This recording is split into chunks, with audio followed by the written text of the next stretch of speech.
All right, we will open the meeting for Tuesday, December 2023.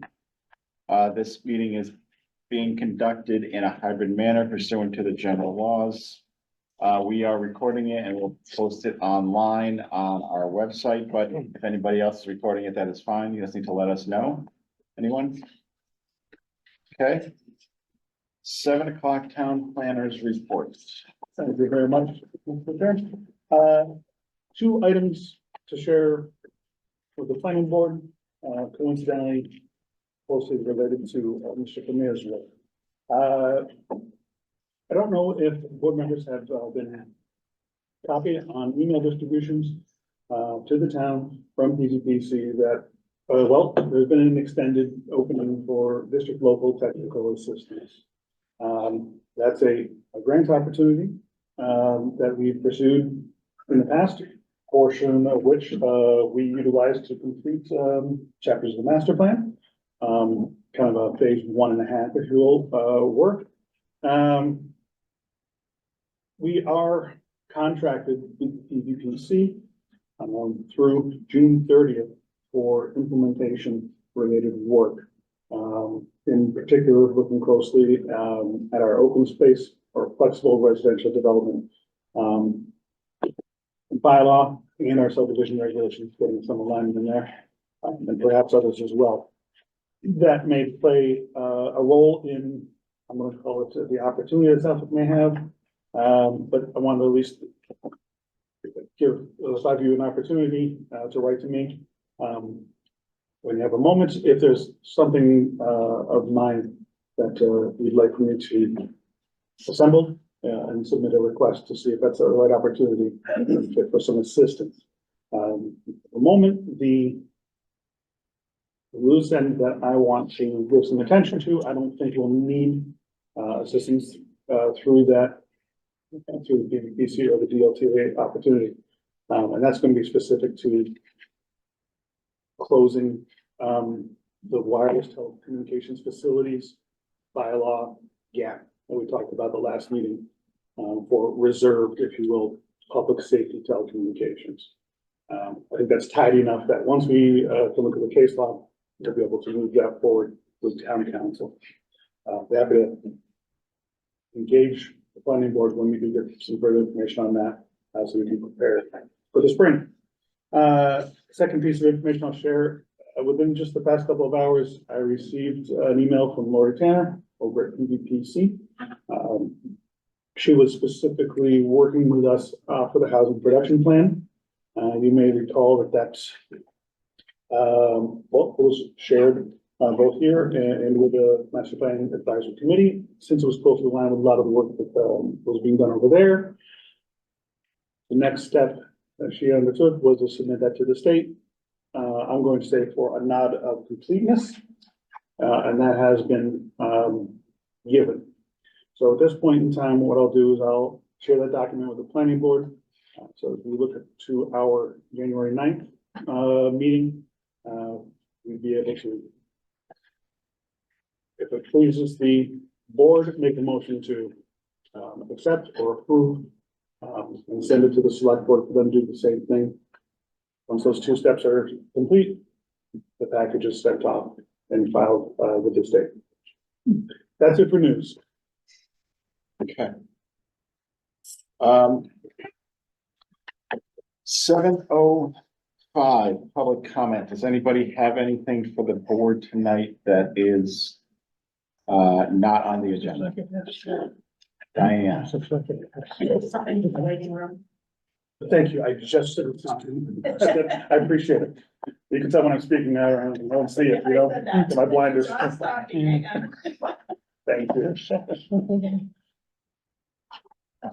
That was it. Thank you. That was not on the agenda, so that they. All right. Perfect. 7:10 PM.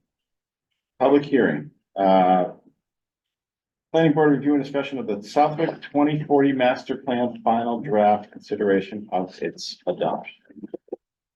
Comments regarding as a public hearing, remind me jumping in. I do not. I perhaps need to read it. You do.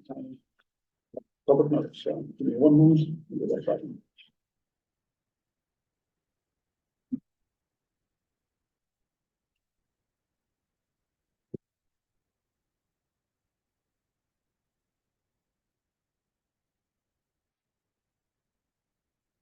Just 1 second here. Okay. Notice is hereby given that the Southwick Planning Board will hold a hybrid public hearing on Tuesday, December 12th, 2023 at 7:10 PM via Zoom and in the land use hearing room at 454 College Highway, Southwick, Massachusetts, for an in-depth discussion on the recently completed master plan and consideration of plan adoption. Zoom information has been provided. Copy of the draft master plan can be reviewed at a tinyurl on the website or by contacting the town planner, John Goddard, at his phone number or email address.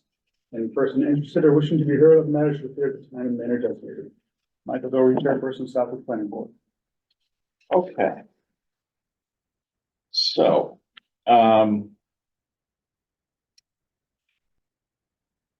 just for board input, my thought process on this has been, with this being the first meeting, with Ken being here, with other members of the committee being here, have Ken do a presentation about the master plan so that everybody can hear it. We will then, open it up for board members to sort of focus on things that they want to focus on, ask questions, while Ken's here, while other committee members are here. And then turn it to town officials and public comments and try to get a whole bunch of sort of data collection, I guess, tonight, and then sort of move on to section by section, going through it. And I'm gonna check, I haven't yet with town council to see if it's possible as we go through it, sort of adopt section by section, as we're going through, rather than sort of wait to the end so that we can kind of move things along. But, all right, so with that, Ken, I'm gonna turn it over to you. And do you have, PowerPoint, something like that, that you're? Yeah, I will be sharing it. Okay, perfect. Oh, you know, oh, I know. That's not what I wanted to do. I was trying to get us up ahead. Let me make sure that Ken can Yeah, share. Mike, do I introduce you to the crowd? Do I introduce Ken to everybody? Yeah.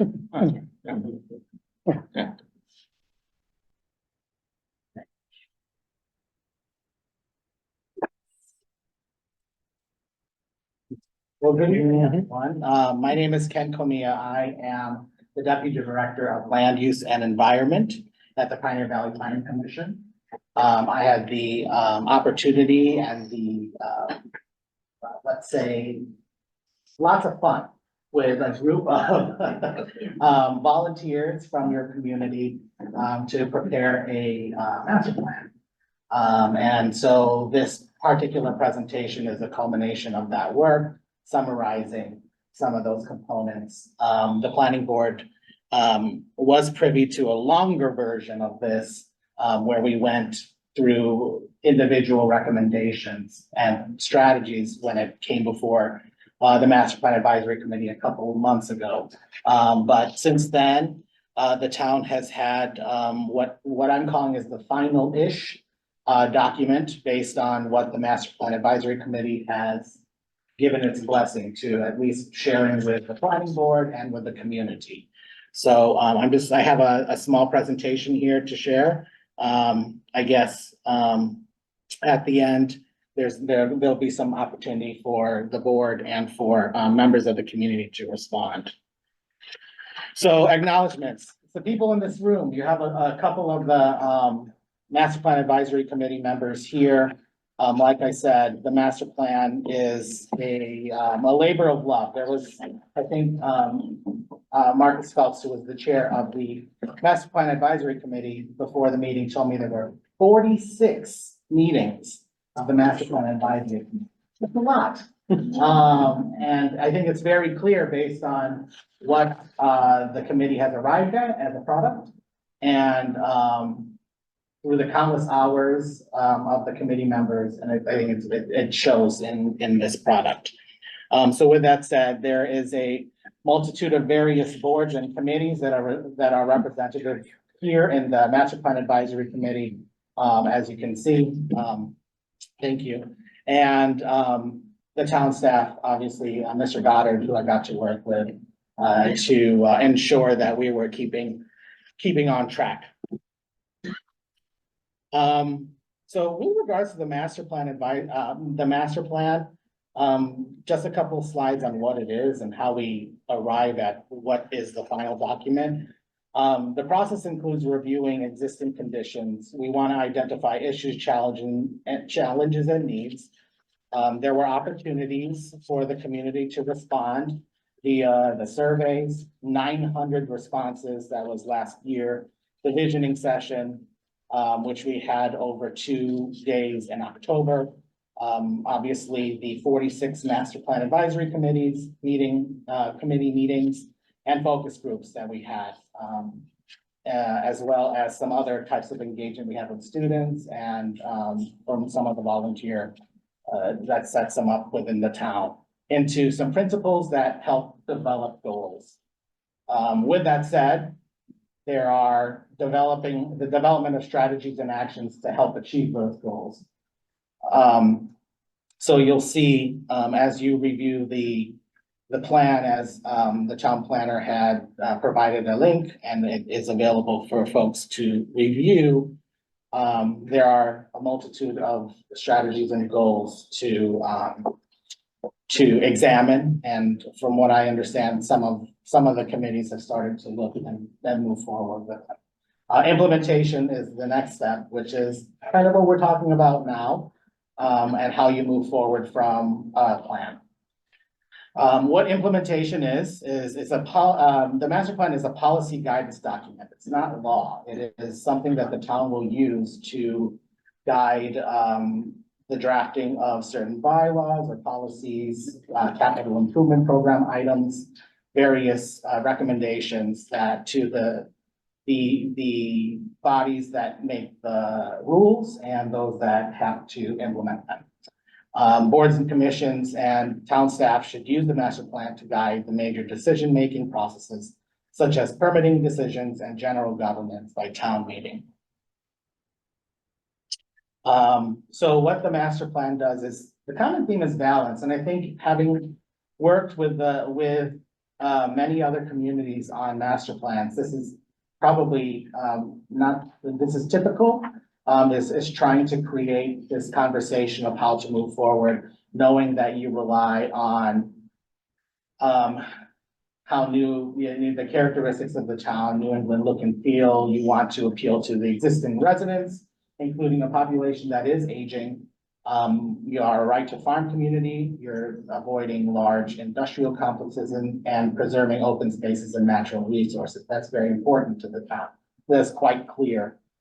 As you'll see in the open space and natural resources section of the bylaw, not the bylaw, the master plan.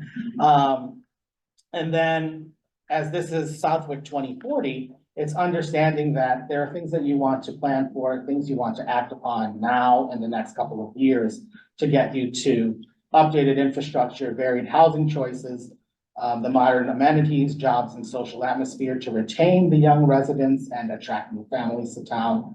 Sustainable agriculture that can withstand climate change, as we know, the climate is changing, attracting newer types of industries such as high tech and startup, and mixed use facilities. Understanding that there is a common thread to use what you have and maybe explore some additional uses within those properties. Master plan major chapters each. So there were 8 chapters, elements in this master plan that are reflected in this wheel here. Land use, housing, economic development, historical and cultural resources, open space and natural resources, transportation, public surfaces and facilities, and climate change and sustainability, which was an added element.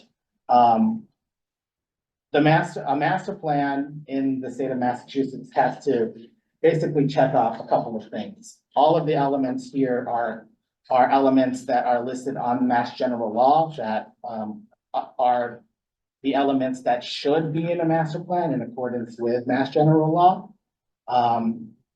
In addition to setting goals,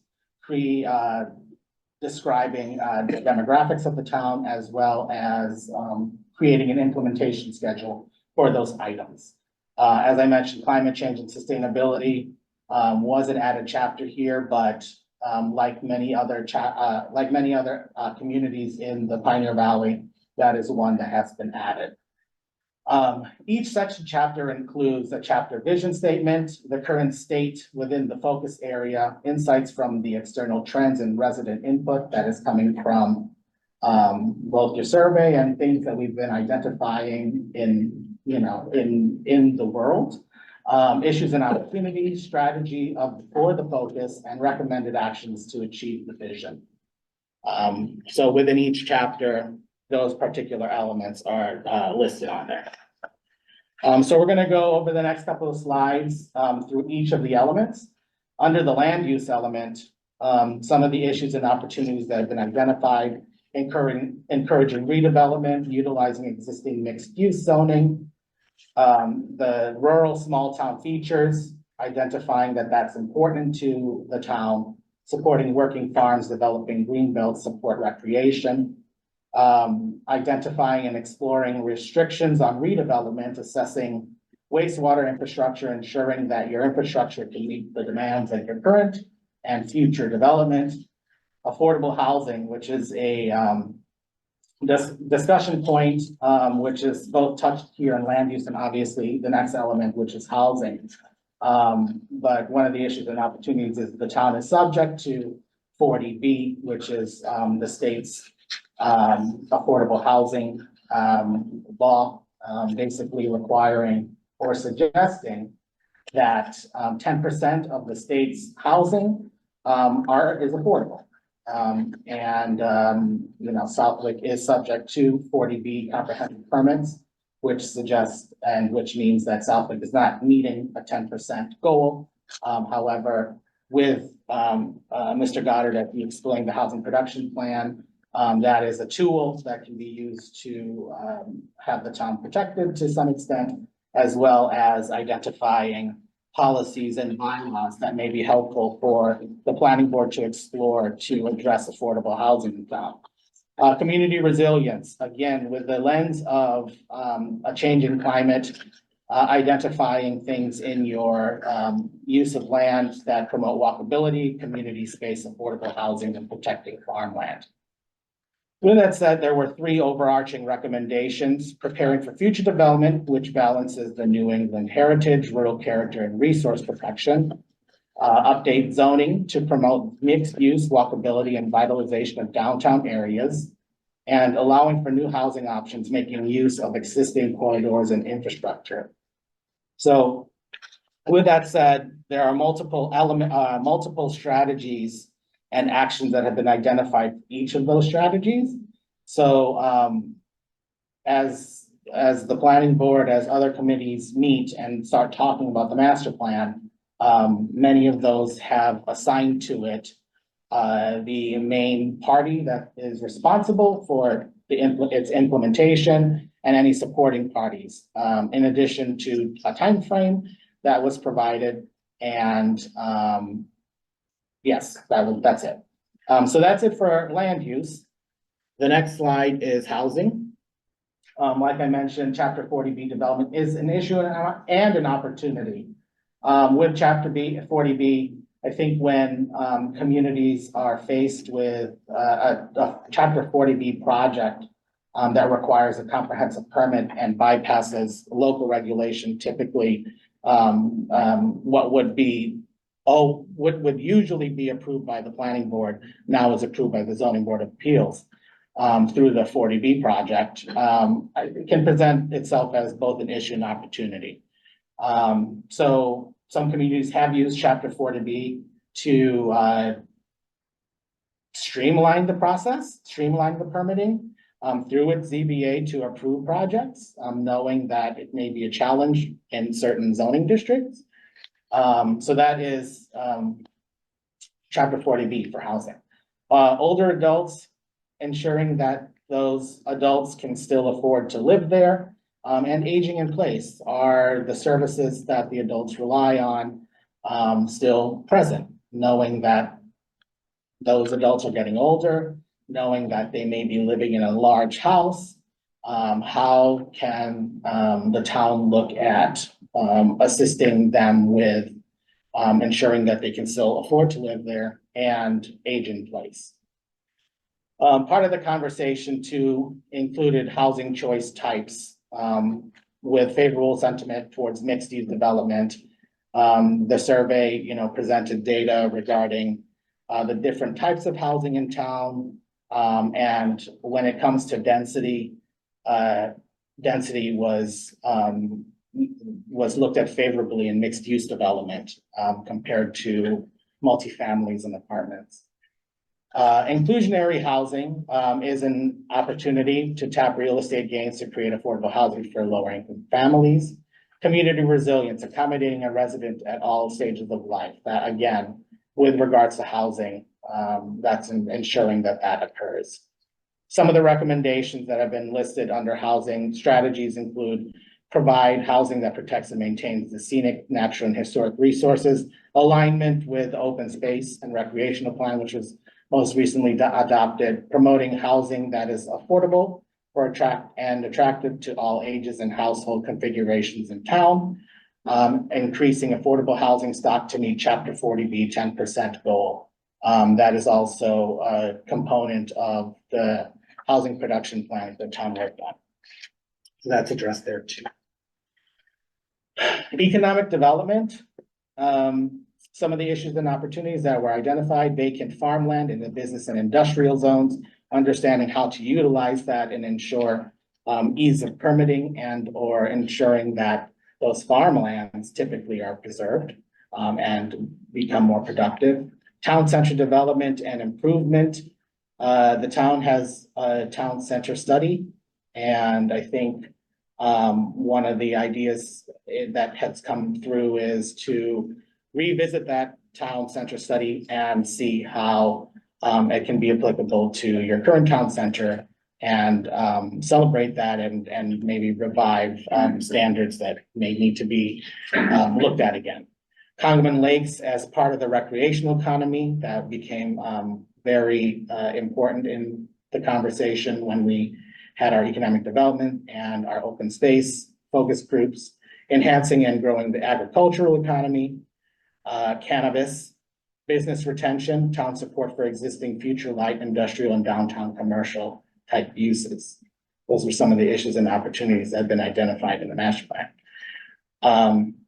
With regards to recommendations, assisting local businesses and considering small business incubation strategies, ensuring that your mom and pop stores stay open once they open and how to support them.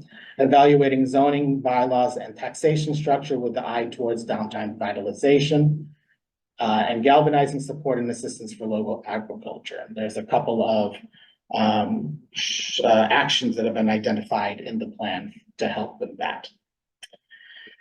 Historical and cultural resources, Southwick and Preservation Planning Initiative, ensuring that there is a discussion about preservation in Southwick.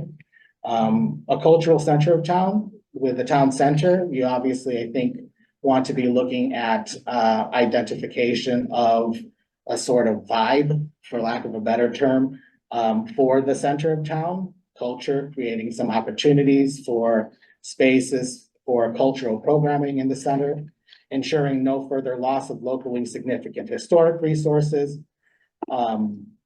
Also understanding that climate change can play a part in the impacts to those historic and cultural resources. Preservation versus energy efficiency, understanding that there are opportunities to ensure preservation, but at the same time, identify and take advantage of energy efficiency grants that may be out there.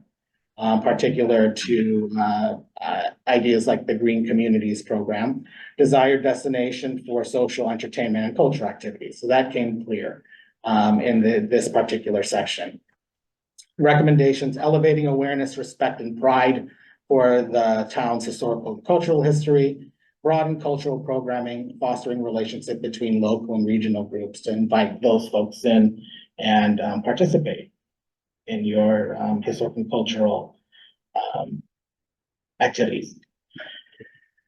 Open space and natural resources. So this typically aligns with some of the ideas that have been brought forward in the open space recreational plan that the town approved a couple, maybe a year or two ago. Sustaining high surface and groundwater quality, that has become very clear, and a lot of your neighbors have been discussing that as something that is important to the town. So I know that there is a action in there that could be exciting to work with your abutting towns to ensure that your ground quality remains good. Protect and maintain open spaces with ecological, recreation, and agricultural value. Examples: Drake Mountain, especially Beehive Stone Structure, South Mountain, Lamson's Hill, Hamden, Farmington Canal Lock, and Hardwood Swamp. Ensuring environmental resilience with concerns with the lake and canals, forests and wetlands, wildlife, invasive species, water quality, and drought. Addressing environmental, social vulnerabilities in infrastructure. So part of the conversation, and this came from your Mass MVP, CRB, there's a lot of letters there. So MVP stands for Municipal Vulnerabilities Preparedness Program, and that is offered, that's a state program. And the CRB workshop is the Community Resilience Building Workshop. I think that's accurate, Well done. right? And so the town went through that process a couple of years ago, and there's some alignment with some of the recommendations from there and are included in the master plan. So I think the important thing is to know that the other planning efforts that you've done in town are reflected in this plan. And confirmed by the Master Plan Advisory Committee and many of the folks that have responded to your other forms of engagement. Recommendations: educating the populace and town officials on the value of natural resources, maintaining open space and natural resources through stewardship programs, strategies, and funding allocation, and then acquiring new parcels to provide open space for both residents and wildlife. So the educate, maintain, and acquire, knowing that those are important components of your open space and natural resources, making sure that folks know about it, they use it for recreation, they use it to enjoy nature. You want to maintain those. And then if there's any opportunity to acquire parcels and create some openings to new wildlife patterns that can be found when parcels are connected to other open space parcels. That is something that typically is included in a master plan, and the committee agreed. With regards to transportation, some of the issues and opportunities: complete streets program, opportunity to join the MassDOT program, which opens up funding sources for the town to improve some of the street infrastructure. Safe routes to school program, increase Southwick Rail Trail usage. Current use exceeds capacity of parking areas and access points. That was clear. I recall from the visioning session when that was a couple of comments from some of the members of the community that came to that. So understanding that you have these various opportunities for utilizing transportation networks like a rail trail, ensuring that folks have capacity and have access to those and can park there if they want to use it. Some recommendations: continue to provide and invest in complete and well-maintained system of roads, parking areas, sidewalks, and bridges and culverts. And a second one: creating safe and improved non-motorized transportation opportunities and provide additional transit options within Southlake and between the town and important regional destinations. So again, I think in the vein of ensuring that the town is understanding that the climate is changing and looking at, other types of alternative transportation opportunities. I think that was clear in the conversations that were happening with the committee. Public services and facilities. Areas of concern, the DPW building, integrating low impact development, green infrastructure and nature-based solutions, and addressing undersized culverts and storm sewer systems. And I think because of flooding that may occur due to climate change and more storm events, that I think is very clear. Undersized culverts is not, not a unique, issue for many Pioneer Valley communities.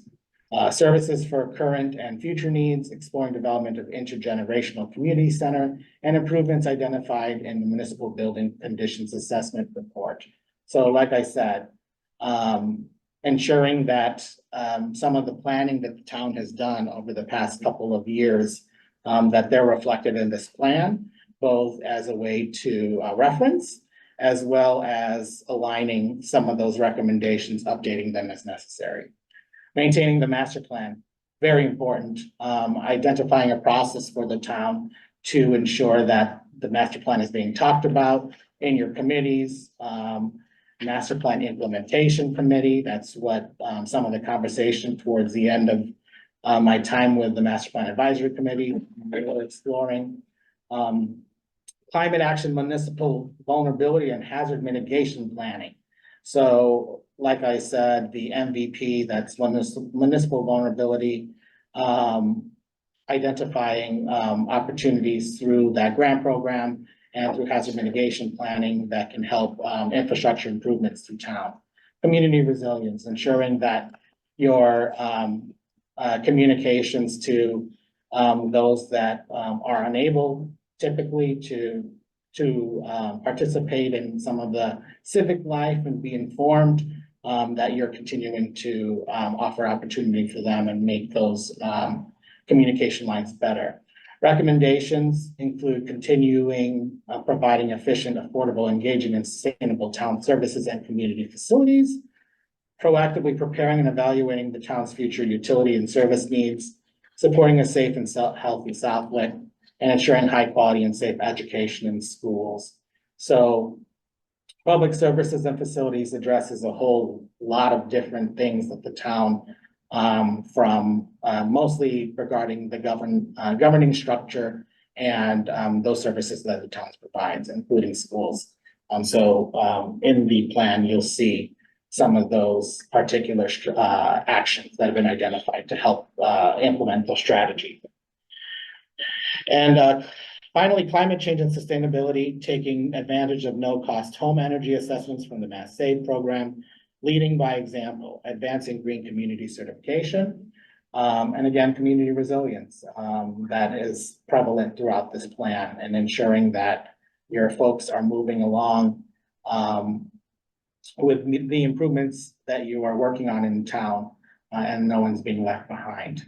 Regarding some strategies, building local government's capacity to provide leadership and services for sustainability and climate change resilience, to educate the community, reduce energy and water consumption, and ensure residents are prepared for potential climate-related disasters. And then strategy 2, protecting natural resources, safeguarding health and wellness, and developing resilient infrastructure. And again, taking a look at the action items will show how some of these strategies can be met.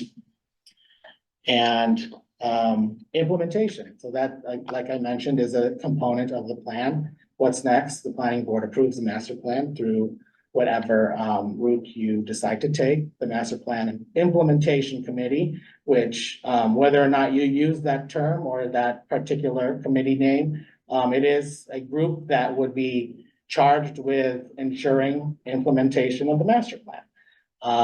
That's probably the typical name for the committee. Convening boards and introducing the implementation report card. So there was a report card that was developed by a committee member, and can be introduced as to the boards that have responsibility to implement some of those actions. And as the town planner briefly mentioned at the beginning of the evening, grant funds to cover regulatory review regarding open space residential development, flexible development.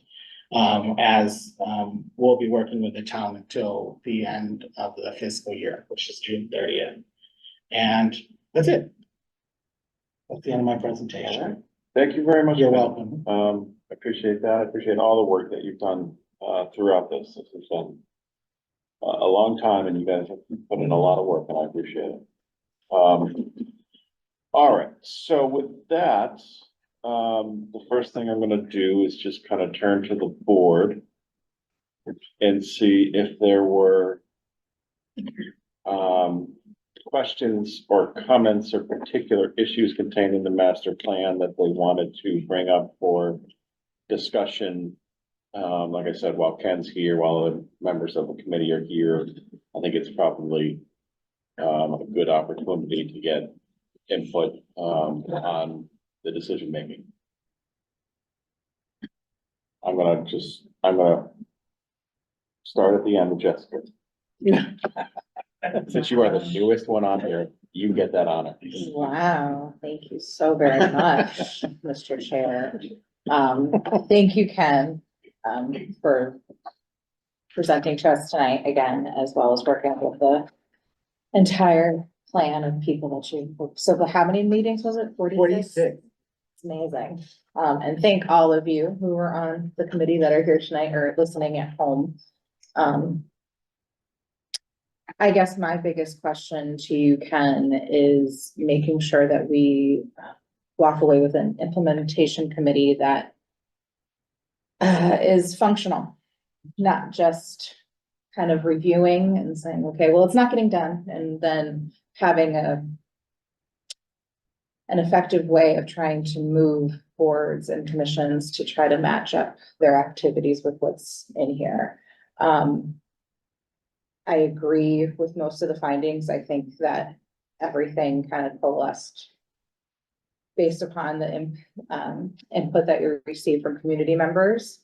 What that also makes is kind of a document that kind of felt like I was playing tennis a little bit, reading through the chapters and trying to make sure that there is this equitable balance between something like historic nature and rural standards, but then also trying to make space for more denser populations and housing development.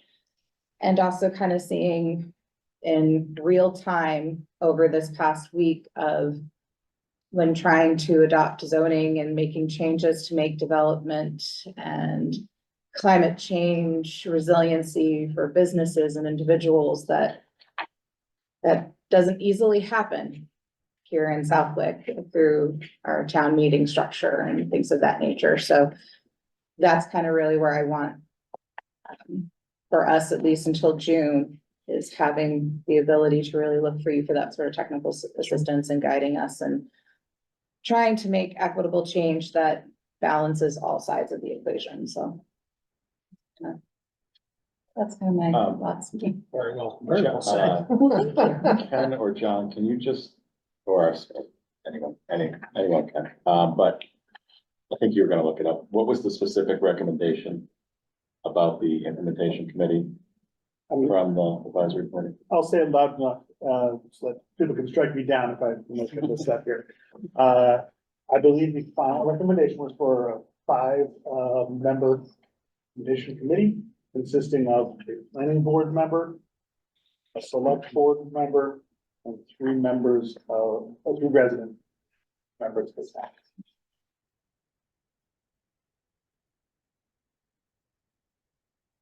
Seeing no one shouting at me, land on that for the period of that sentence. Okay. All right.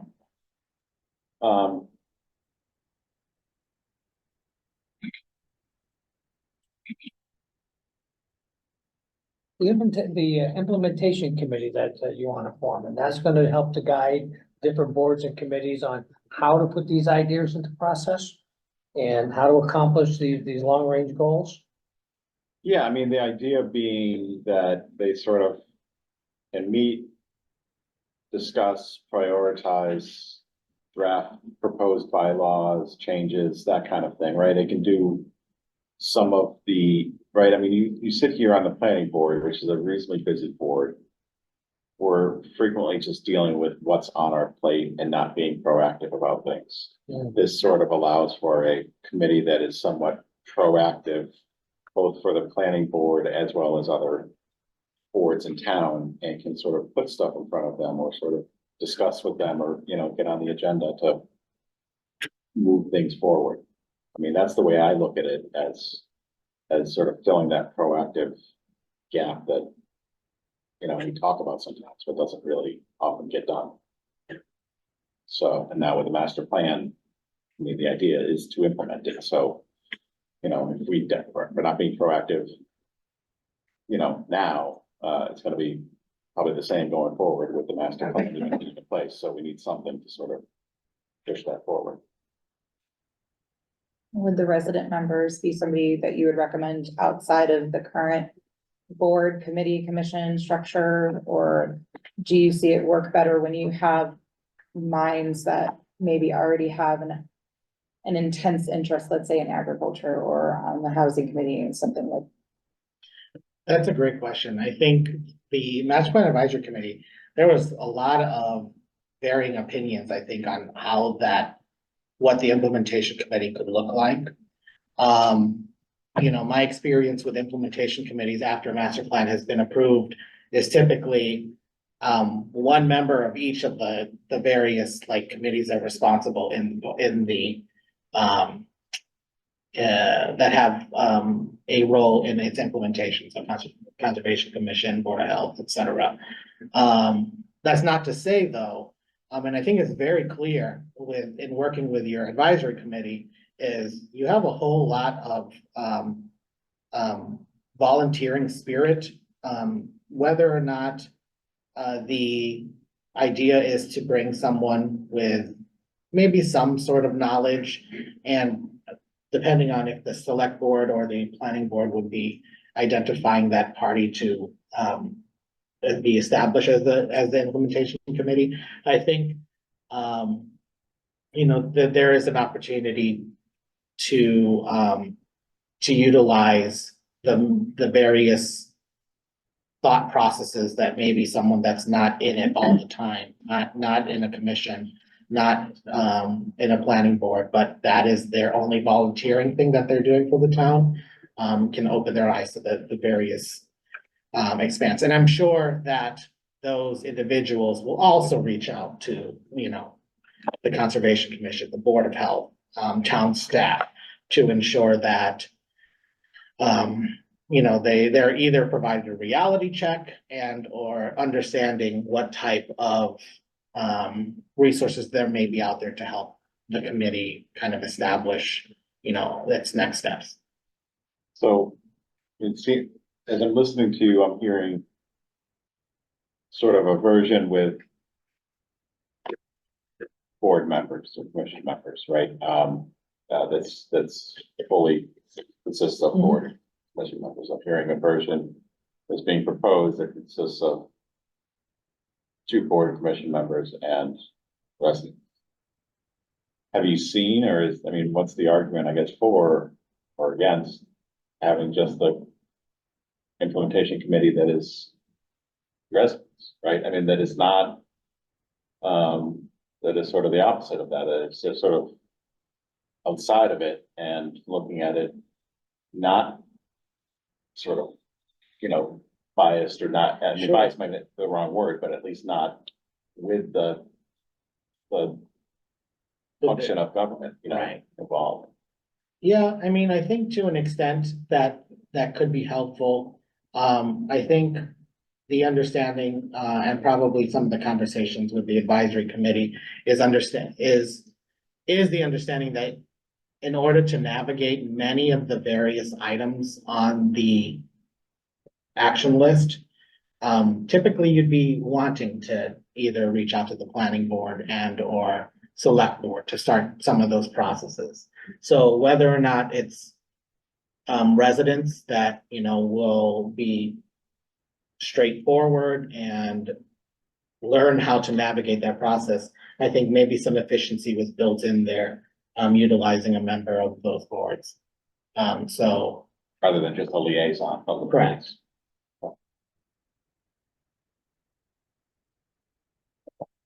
Getting a bigger brand, a bigger group of just residents coming in, it's gonna be a lot of time with them trying to catch up to everything this document has to offer.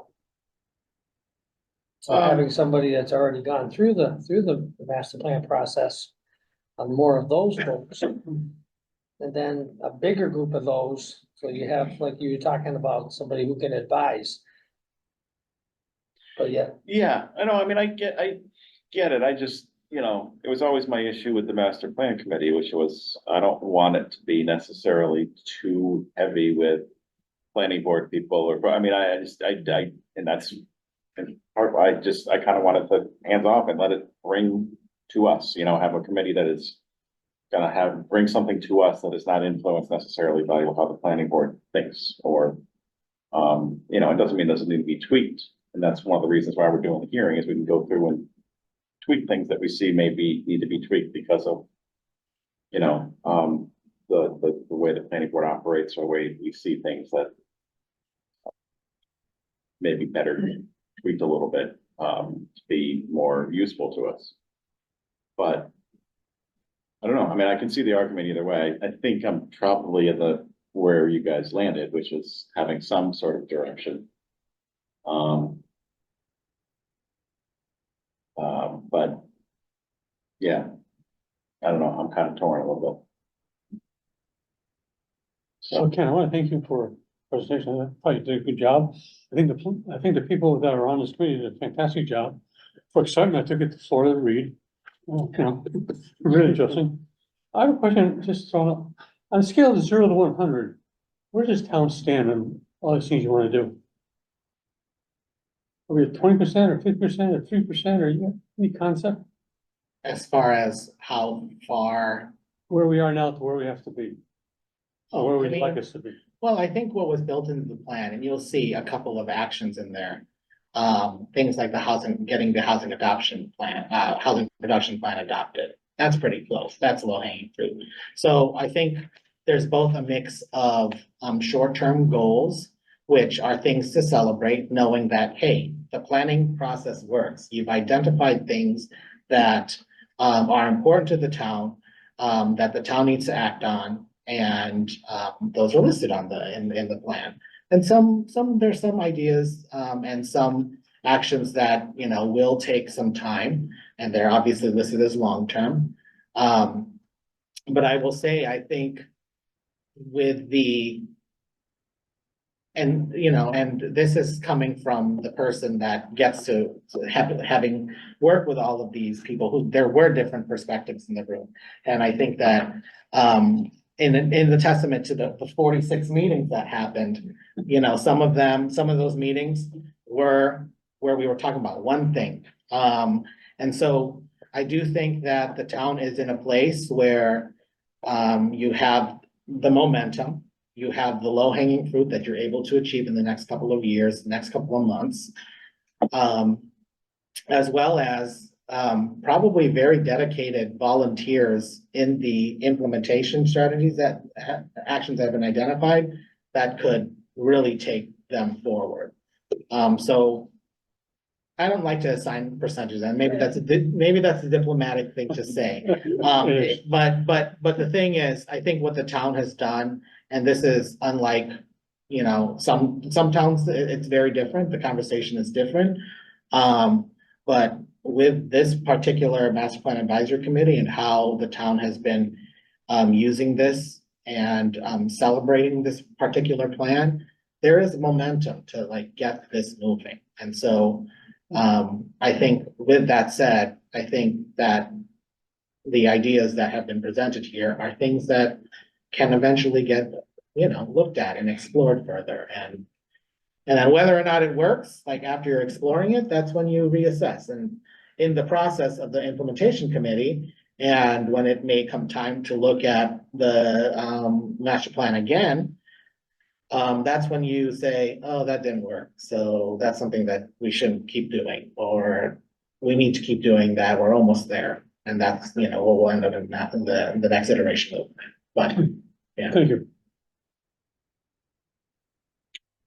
You don't have that. You know, actually, you know, so obviously, people know I was actually on the master plan committee. So first off, I want to thank Ken and Marcus for keeping a relatively large committee focused, organized, and moving forward. That's a very Herculean task, I'd say. What I was rolling about in my mind, first of all, you know, having been really close to the master plan, I'm really looking forward to the feedback from a much wider audience on the plan. And in the back of my mind, what's also going on is, you know, okay, there's, I don't know how many it is. It's gotta be 100 at least, individual actions and 100 plus. 100 plus. Yeah. I had that That's number. I think it a, was like yeah, 134. that sounds about right. Yep. That's a really big elephant Yeah. to eat a bite at a time. And how how the overall coordination of that and figuring, my thoughts of, I think, at least how I envisioned that kind of happening was each one of those actions has a lead organization, a board, some of which have not been created yet. And maybe, I don't know, that's a whole different discussion about the creation of the new boards. But there's some general responsibilities in sports, and I was kind of envisioning that the implementation committee was almost like an executive project management type of organization that's really gonna make sure that these individual, you know, prioritize and ensure that these individual boards or groups are really moving forward on whichever actions we decide are the ones, and there's ones that are immediate, you know, nearer term or whatever, there's timeframes there, but get working on the first ones, keep the momentum of the committee moving and actually get some initial things implemented. I think the overall success of the whole plan will be those first few actions and getting the first few things going so that then everybody can keep moving forward. A challenge though, I think, like, for that implementation committee to corral that initial activity. He made a couple of really good points when he was talking about that. There's some items that are gonna have a greater want than others. Sure. Have you seen any of these that should be more focused on upfront than others? Well, I think the way that the committee has established and by prioritizing in its timeframe, like I mentioned, there are some things that when you put the lens of reality to some of them, it takes a long time, right? And so the infrastructure projects take a long time, anything that revolves around, you know, acquiring lots of money, or changing behaviors takes a long time.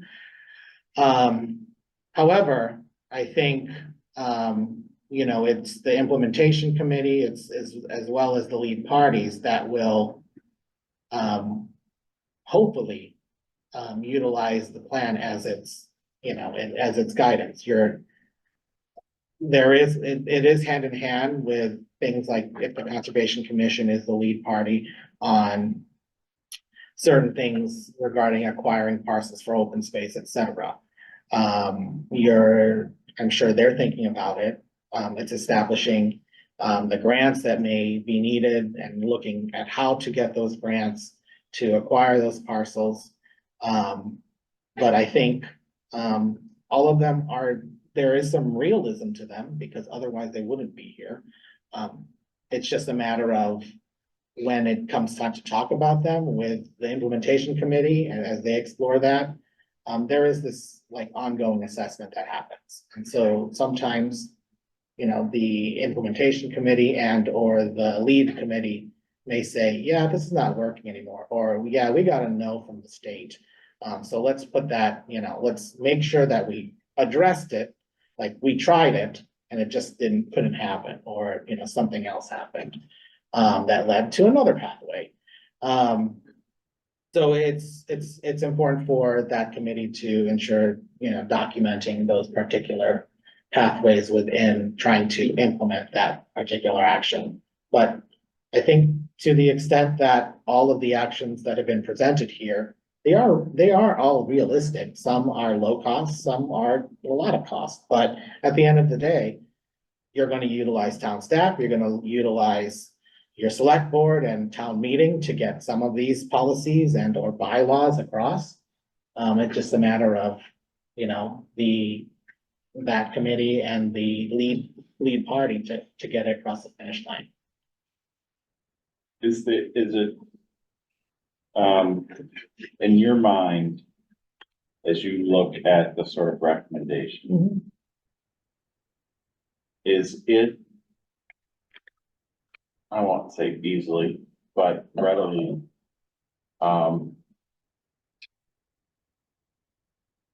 transferred into a sort of list where you have, you know, you use some qualitative measures of, you know, the ease of getting it done, or you know, the importance of getting it done, or things like that. And you kind of create a list where you can kind of, you know, move stuff up and down as you go along. I just, you know, we had, was it NIFTYs, John? So John and Randy Brown had a chart, spreadsheet of these NIFTYs recommendations that they went through, and it was yellow and red and green, and they had all, you know, it was sort of categorized, and you can kind of, and they went through and sort of picked and shoot. It shows which ones to sort of present first, and we're gonna keep going along as we go along go along. And I, you know, that seems like when you go through this large document with all these recommendations, I mean, that almost seems like task number one for the implementation committee, right? Is to sort of go through and with the board, the board's probably having input too, but that sort of. For sure, and I know that Norm Cheever, I think, is on the call, created a matrix for that work, right? So he also has created tabs that spell out each particular lead and secondary party that is responsible for implementation. I think those are conversations that those boards would have. So let's say the planning board, I think planning board has the most, it's like 34 different actions, something like that, right? 50 plus. But those are things that as a board, you'll review that list and you're like, easy, not easy. That goes to the bottom of the list. And it's been identified as a long-term thing. So maybe it's something that you think about when you feel the timing is right, and or there is some sort of discussion that's happening elsewhere in town. You're like, oh, that kind of aligns with, you know, and seeing those types of connections. So I think as a committee, there's a responsibility to go through what the advisory committee has identified as strategies. And, you know, take a look at them and see and prioritize how they want to move through that. I think, you know, there was an assignment of time frame to them by the advisory committee. But again, you know, it is advisory, right? So the planning board, conservation commission, other boards and parties can, you know, take it and maneuver them as they need to. Right, and when I read through, and I'm trying to think of a good example, and I can't, but when I read through them, the timeframes to me didn't mean you don't start the discussion, right? I mean, whether it may take a long time to get there, but it seems like the discussion is worth of some of those starting now, and they're pretty important, so, okay, all right. I mean, I guess that's what I was sort of envisioning, is having sort of, not a checklist, but just a spreadsheet of, you know, I mean, I know I remember seeing Norm's, and he has it grouped out into the boards and all the information with it, but I'm wondering whether the implementation committee as a unit, you know, maybe tries to sort of at least have a recommendation about prioritizing those things. Yeah, it was, if I remember the team went through and figured out, you know, responsibilities and timeframes, but not necessarily impact and feasibility and some other Right, things. so there's other variables. Yeah, Right. yeah, okay. All right. Anything else from the board before I open it up? Okay. John, anything before? So you wanted to, I have nothing specific at the moment. any town officials, and we'll start with the folks present here first, and then we'll go on to Zoom, but any town officials have any questions or comments? We'll start with Diane. Danielle, I've met from both. The implementation, in my mind, is an implementation coordinator, I think, at the top.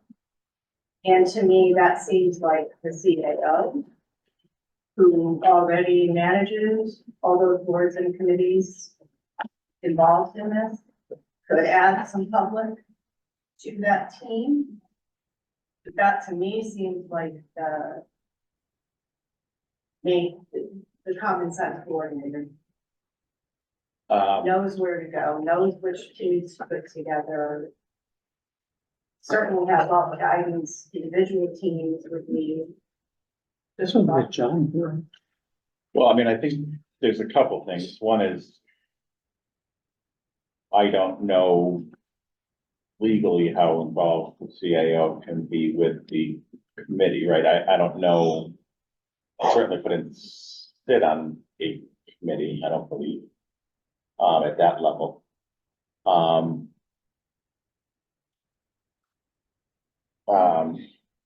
I gotta think through that. I just gotta think through how that would work.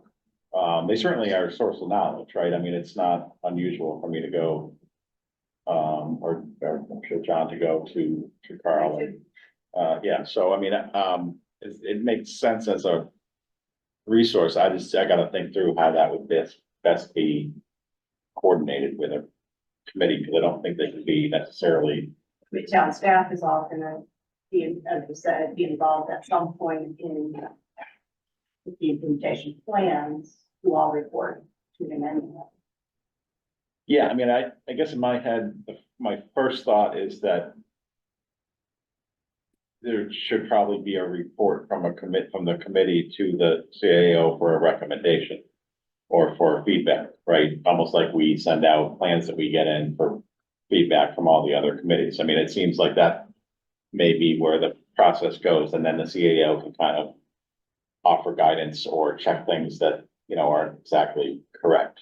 But I'm not sure. I think there needs to be more than that, but it's certainly, I gotta think through it, you know, how that would work. Anything else, before I move on to anyone else? Any other town officials here tonight? Okay, any town officials on Zoom?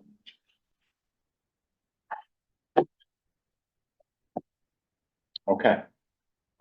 Any public questions or comments? And again, I'll start with the folks in person and then we'll go to Zoom. Hi, Cory Rowland, 7 Liberty Lane. Dave, to answer your question, there's some pretty common tools that are used in strategy. One's a 2x2 matrix where you look at ease of implementation and impact. Another is speed of external trends and impact, like what's happening to us. So we could easily take 100 of these in a session and a half and get those back to the planning board. We will focus on the ones that are, what do we have to plan to, like it's gonna be a few steps versus actions now. Then then you dive deep in each one of those. And it's basically, is it real? Can we do it? Is it worth it? Exercise. And I actually use something at work to help go through that. It's not the most fun exercise, but it is very, it gives a really good visual for those who like to look at things visually, but also really the ability to do a report on prioritization. So like I said, it won't be fun, but it's effective. Any other public questions or comments? Oh, I have to say something. I think you have to. Marcus Phelps, 28 Depot Street. I had the honor of being the chair of the Master Plan Advisory Committee, which has been dissolved. But the people go on and carry on, and we had some very talented people. And we ended up dividing the chapters amongst the various members. I think we had 2 members on each chapter, and some people actually ended up helping on another chapter. but, it worked out well. In the plan, you can see there's a lot of specific actions. And as a planner, that kind of made me nervous that we were getting very specific, but all in all, that was what the advisory committee felt needed to be done in order to make things happen. And also assigning a lead and then supporting. So, you know, that can be up for discussion and review. Obviously, the planning board gets a big chunk. Probably Conservation Commission gets a healthy part of these actions. And as Ken mentioned, Norm Cheever was great at organizing the information and the data. And that hopefully will move forward. I think, however, the implementation committee gets structured, one of the big charges is to have an annual accounting, an annual report card as to where are we as a town in moving forward on all these actions. And that'll be, you know, very helpful, I think, for everyone, whether or not they get a piece or some time at the annual town meeting to sort of do a summary. I think it would be useful for that to happen, but there's other ways that it can happen too. So anyway, I just end up by saying a little bit about the implementation committee. Originally, our discussion at one of our 46 meetings was how we should have the implementation committee structured. We started out with a recommendation of 7 members, and it quickly grew to 13 members, and then it came back to 5. And, you know, it's a challenge. Obviously, there's gonna be more than 5 people involved with implementation. So it's, you know, it's gonna be a network that would actually be involved. And I guess it'll be a challenge for a select board, which I think is going to be the reporting authority, or the authority to select this committee or establish this committee as to who would be on it. I think the 3 resident members, we ended up leaving it open that, you know, certainly there were some very capable people on the advisory committee, but there's probably other people in town who have planning knowledge, strategic thinking, and how we can get things done. Because the key is to keep moving forward. And I think the way we've got it structured and put together, it lends itself to being implemented and not just being left on the shelf as a lot of plans are. I've been involved over my career in planning with plans that don't get implemented, but I think this one is going to work. Thank you. Thank you, Marcus. Any other public comments for folks in person here? Mr. Mobley. I'm Doug Mobley, 5 Hidden Place. It was also my honor to serve on the master plan advisory committee with a great group of people from a very diverse background and diverse interests, and kudos to the chairman and Pioneer Valley Planning and everyone for rallying us along for 46 meetings and never missing a quorum out of those 46, which is downright impressive. My takeaway, and it's not specific to the master plan or the master plan implementation committee, which I think was proposed as a reasonable compromise from all of those different opinions or thoughts of how that should be composed, was that just in my practical experience over the course of 2 years, you know, from arguing back and forth with the finance committee for probably 3 or 4 or 5 years or more to fund a master plan in the first place, then getting the funding and kicking it off and getting it going through the last couple years, was that once this plan got rolling, or once this committee was moving along, almost every thought process, and I've heard it from various boards and committees, have had the master plan in mind. Oh, we heard that at this, high-speed internet, planning activity, other boards and commissions, AgCom, have taken what's, so to the point of where are we going, or what's some of the low-hanging fruit, or some of even the longer-range objectives are already being talked about. They just need to be, you know, continue to move, and as Mark has said, march forward to completion. But I'm pretty proud of the time that everyone spent on that committee, and the devotion to the town to put forth this plan. And also the mindfulness of all the boards and committees that have been involved to date, and looking and hearing what was coming out of the master plan planning process, even before the presentation, to kind of put things going in the right direction. Thank you. Thank you.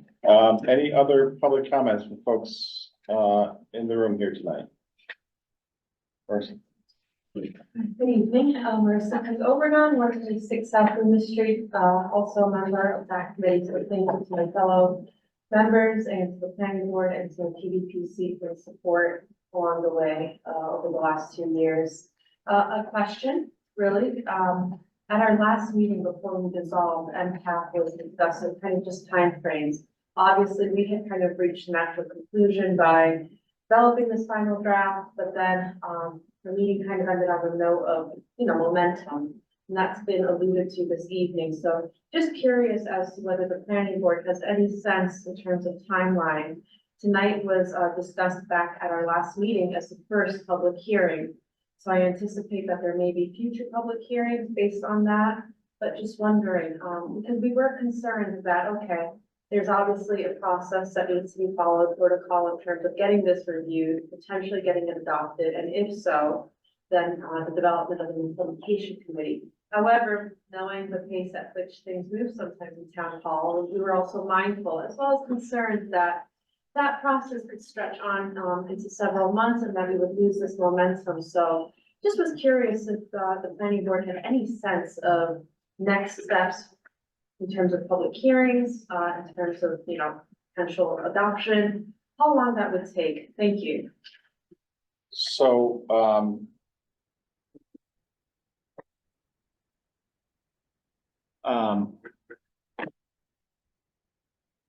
the way I've looked at it in my head, the way I have it sort of running in my head, and I still need to talk to town council, at some point in time. Is I think it revolves around a couple of things. One is that momentum, and sort of keep that going. Two is there is still funds out there to be utilized that are from the PVPC, which are housing directed funds, or no? Are they general? They are, those funds in this particular planning grant was to help support, regulatory review. Looking at open space residential development, but I think looking at, you know, those types of like Okay. regulations. All right, and I'll go back to that on something else, but to answer your question, so those funds run out June. So, you know, we want to be able to utilize those and utilize those funds. My thought process was to have the presentation and then kind of go through chapter by chapter as fast as, you know, you can get through them. I mean, they give each one the time it needs, with no set necessarily schedule. We may order it depending on what we think the best use of PVPC may be, but to go through those chapters, and ideally, if we can get those adopted sort of chapter by chapter, then get to work on starting to do things. The other component of that in my head was probably hopefully at the next meeting, get the implementation committee voted on and in process, right? And starting to get people onto it. And then, you know, get that up and going, you know, come spring, and then have at least a few months with PVPC funds to sort of move that forward. that was my thought process. It's gonna depend on whether we can get those chapters implemented sort of chapter by chapter, right? But I suppose even if we do a sort of tentative vote on it, and not adopt them, we, they can sort of be run with a little bit by other boards and commissions or by an implementation committee itself. So, there is a desire to keep this moving for a bunch of reasons, and I think it can be accomplished. I thought we had till 2040. It says it on the book. False advertising. Hey, Um, hey, I don't know, 24. Any other, public comments from folks in the room? Okay. Any public comments from folks on Zoom? Want to just use the hand raise function, or if that's not working, feel free to just jump in. A couple of questions in the chat room. Is there something from Pat Jubb? I didn't, just sort of, it wasn't a question. It was just sort of, complimenting, I think There's a suggestion in there as well. oh, I didn't look at the second. Was there?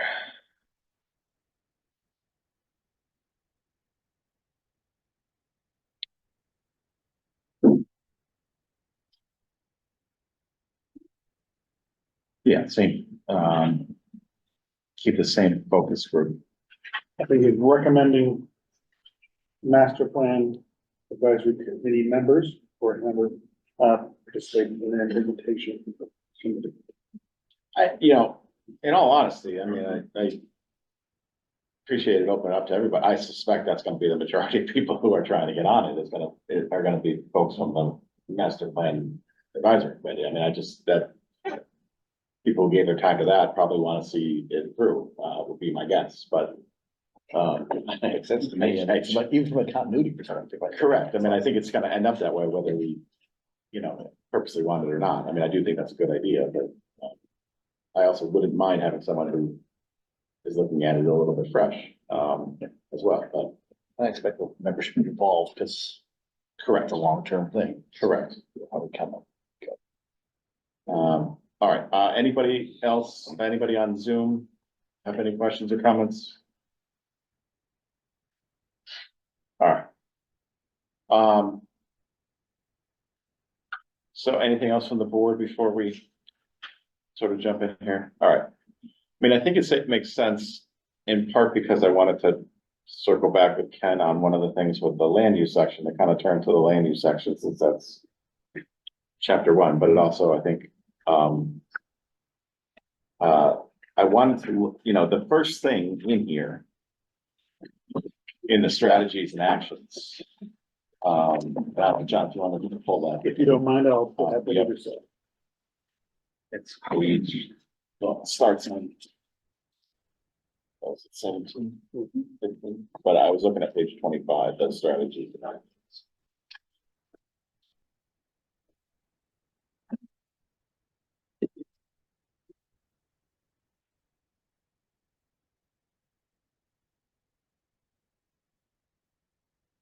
Oh, my goodness.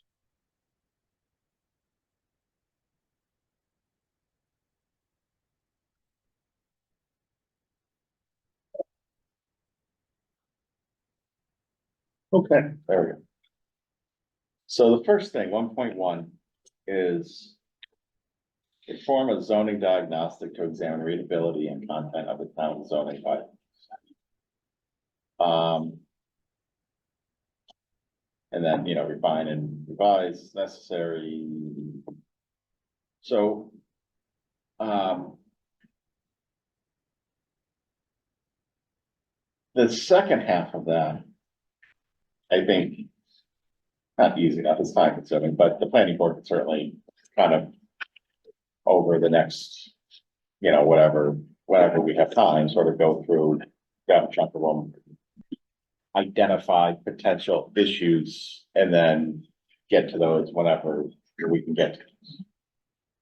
The first half of that strikes me to some degree as like human factors analysis, right? And I don't know if that's something that PVPC can do or that offers, about readability of the bylaws. Yes, yeah, because I'm the person that typically is the zoning person that gets to look at bylaws. What happens sometimes, and it's no fault of the town, it's, if there is a process by which you're amending bylaws and you're just adding and adding and not necessarily looking at things, not to say that the town has done its due diligence in ensuring there's conflict here, we need to make sure that it matches here. But what happens is, having that second pair of eyes that are not planning board members, look and see how it's, organized. We at PVPC, I have looked at other zoning bylaws and have suggested changes to the way that they formatted them, putting them in specific order, identifying like, here is, we're gonna talk about all your overlay district, that is a section.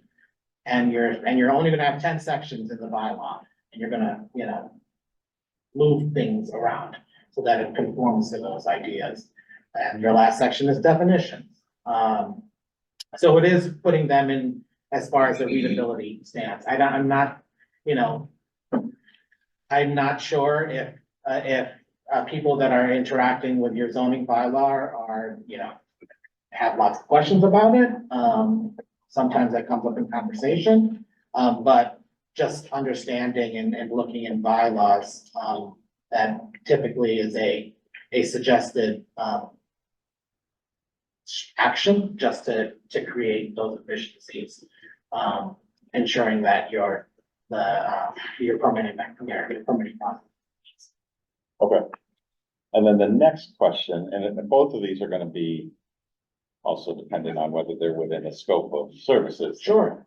PVC can provide in that whatever's left of the land, but, the next step, which we've discussed for years now, probably, is not just the readability of the bylaws, but the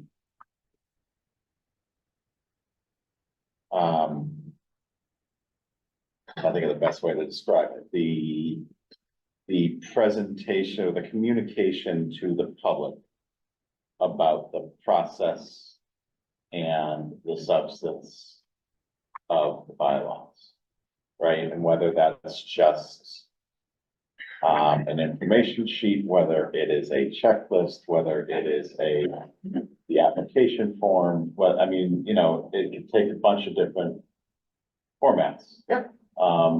But I think that's also, I sort of read that into what this action is that keeps, if you keep going, not just readability, it's Right. also. And it's creating your additional things that are all related to your zoning bylaw forms, instruction sheets, checklists. That comes into conversation, typically. And so those are things that in the past we've taken a look at. When we're looking at the diagnostic, the client will say, yeah, can you take a look at our application too? Can maybe spell out the process for us? And improve their form, which typically happens. And then also work with the board to adopt rules and regulations. So that is, again, efficiency of your process, creating a documented, process for the way you arrive at decisions, the way your board is composed, et cetera. But those are typically things that you would find as different types of tasks.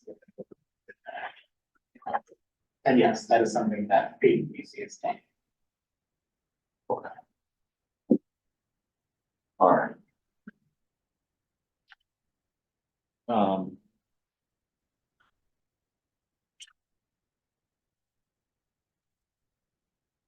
Okay, and then, I think with the land use too, we already are basically doing 1.5, and that's already. I don't know if we're gonna try to get to that, January or later, but, it is. On the horizon. Is on the horizon. Yes. So, were there any specific things in the land use section, you know, I mean, I think the strategies and actions are probably the more pertinent things to talk about, but anything could be discussed. Is there anything that anybody wanted to talk about, as potential tweaks or clarity on it? Anything?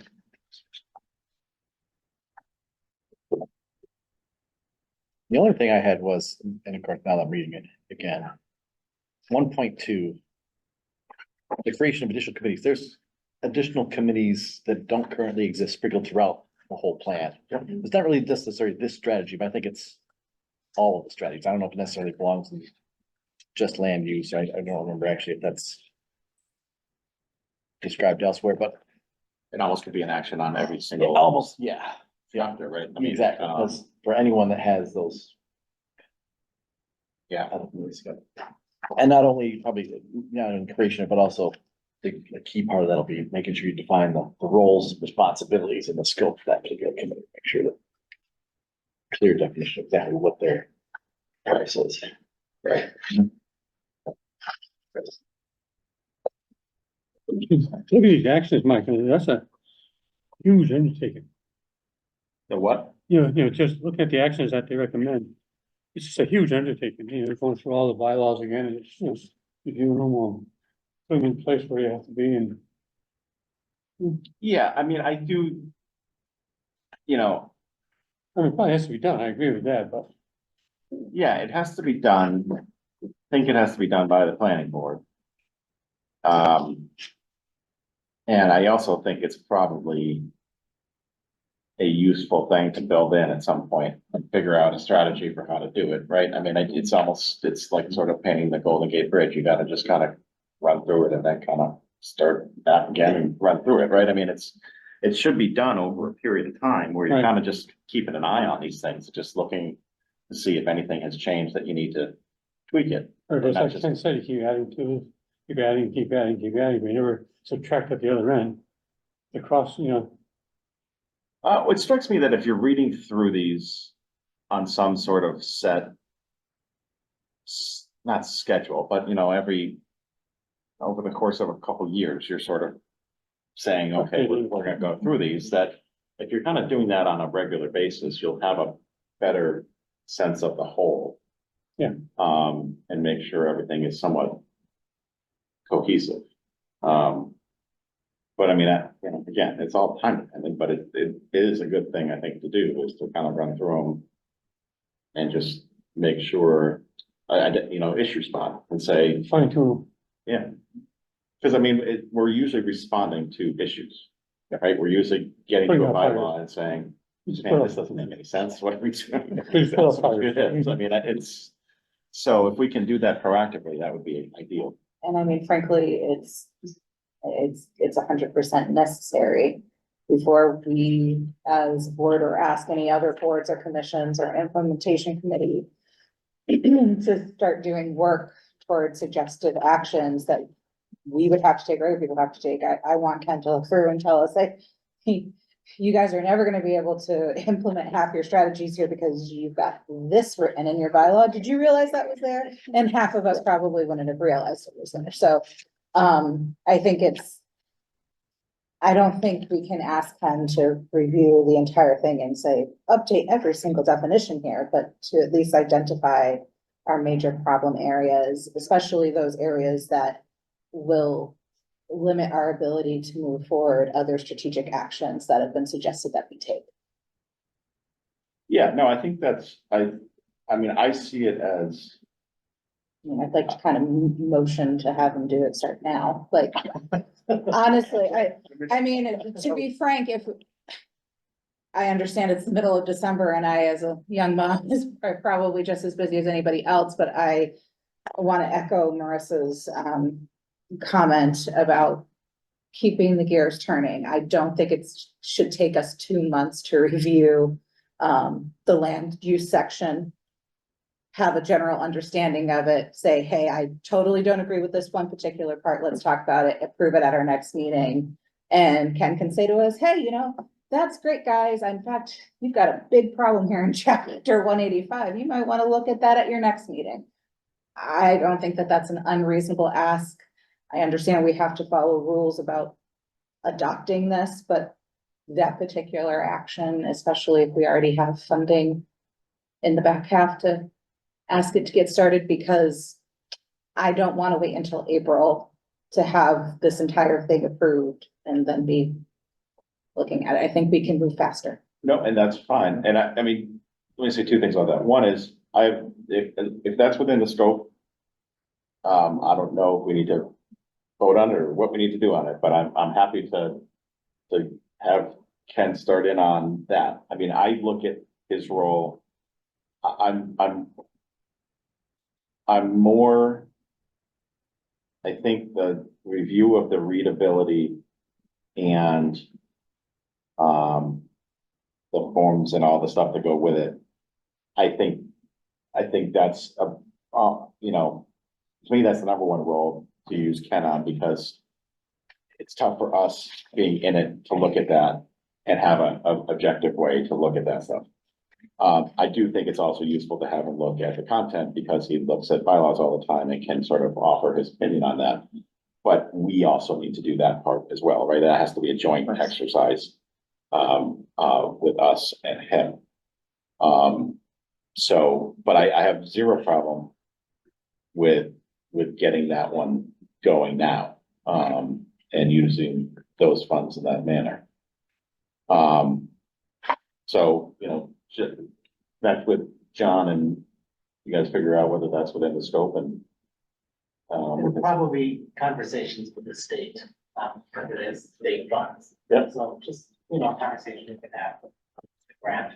yep, and we'll figure out what the story is with that. Okay. And if we need to write something up, or, you know, we'll figure out whatever, but we'll get that ball rolling now. Okay. There was one other. Well, anybody else have anything in particular on land use? And I mean, oh, here's the other thing I want to say, Jessica, was, right,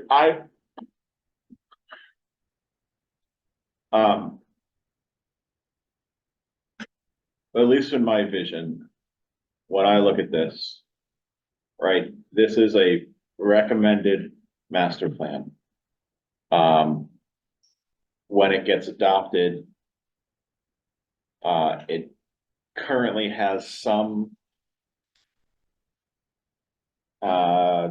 delineated uses or required consultations in the bylaws, right? There are references to the master plan. You know, and we could certainly add some too, but there are some requirements. So my view of our process here is to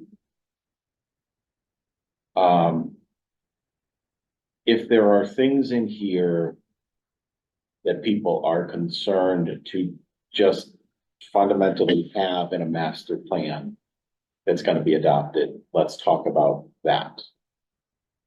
Otherwise, it is what it is, and you sort of bring stuff up and you do the heavy discussion at a later time when they are in front of whatever board needs, you know, that the action is directed to.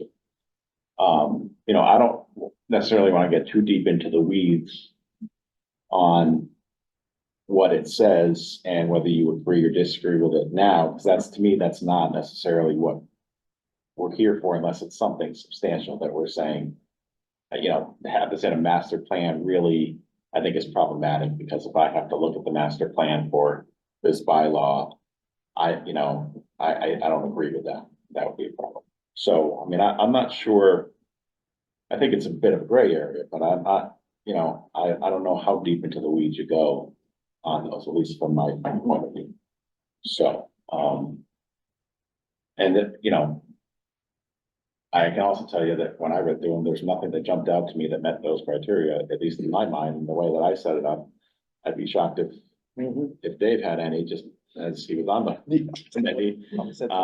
So, I mean, you know, there's nothing that jumped out to me. I think we can go through this reasonably quickly. I do think it's gonna take at least 2 meetings to do it, if not more, but, you know, like I said, I think if we kind of ideally, if we can even, adopt or tentatively vote on them as we go along, we can at least move it forward. All right, sorry that I interrupted myself, but is there anybody have anything else? Interrupted Yes. yourself. I don't know if I completed my thought. Was there anybody else on the board who had, anything about the land use section, whether it's strategies, actions, or even the discussion that they wanted to bring up? Not yet. Okay. All right. I'm gonna say until we kind of figure out with town council how we can adopt this, let's kind of just move on to the next section, and then we can kind of come back at the next meeting and see how far we get. If we need a vote, if we can vote on this, we'll vote on that. But, all right.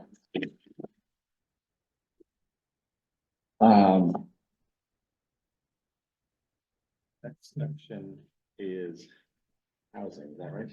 Okay.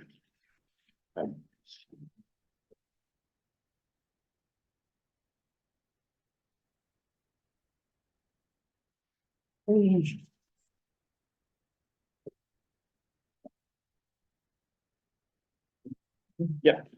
Let's have some notes in the executive session, so I want to throw that those. This is not. Might have started. That should make all the difference for There you go. the three of us. Fantastic, all right. So on that. All right, so housing, well, I guess first, anybody on the board have anything to raise about the housing section? Okay. Actually, I did it generally before, but anybody, just turning quickly back to the land use, anybody here, anybody on Zoom have anything to add in about the land use section? Mr. Mogul. Well, if I didn't place, I think one, as you are delivering the process, you identified, as you kind of alluded to, with issues with zoning or the zoning bylaw, with the DLTA possibility that you have in front of you, to look at, especially in light of the housing. And I know there was talk in part of the housing plan is accessory apartments and tiny houses, et cetera, et cetera. But there was identified in a previous planning board hearing, say, less than a year ago, the significant issue with flex res. And flex res is a key component of the housing development plan under the master plan and continued cluster development and preservation of open space. And if that's under threat, that needs to be remedied sooner than later. And that could be taken out even as a separate action towards the implementation of the master plan, or at least protecting the open space we have today. Anything else on land use? Okay. All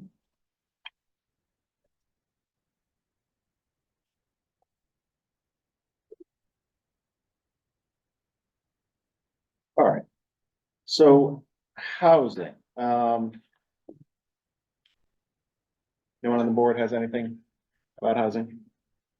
Jump out at them. Okay, anybody, any public, town officials or public have any questions, comments about the strategies and actions or generally the chapter on housing?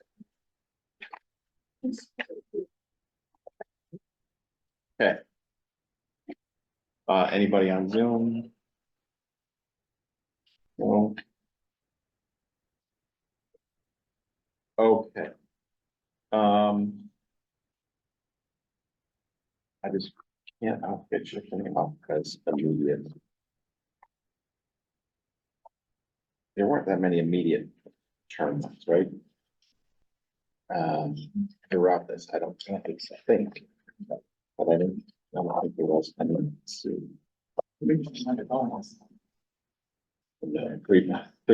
There you go. All right.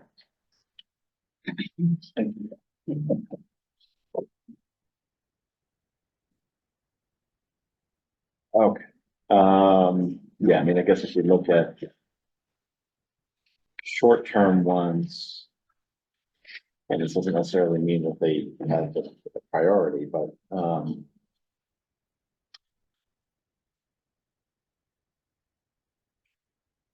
in-law, zoning bylaw, um, 40R, 40Y. Ken, do you have a,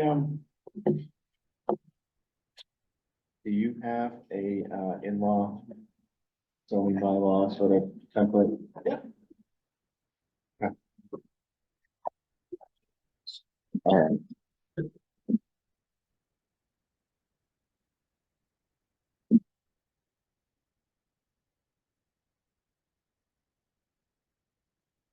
You said 3.1 is, yeah.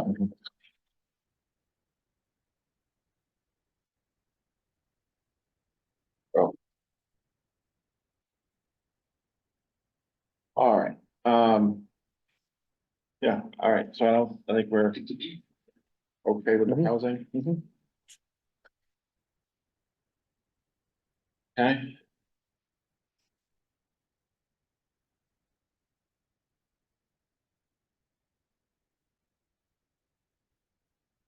Yeah, oh, you know, that's one thing. Where are we with the 40? What is the actual percentage that we have for 40B? I mean, it's like three something, right? Yeah, it's basically just the, 3.2. the housing authority bill, right? Yeah. All right. Okay.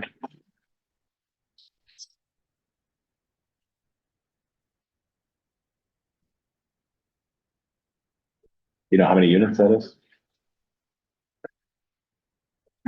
What's 3.2 housing? That's okay. I Total just- housing unit. 28, okay. I'm just trying to think of what the scale is, right, to get to 10% of. Housing production. Yeah. Yep.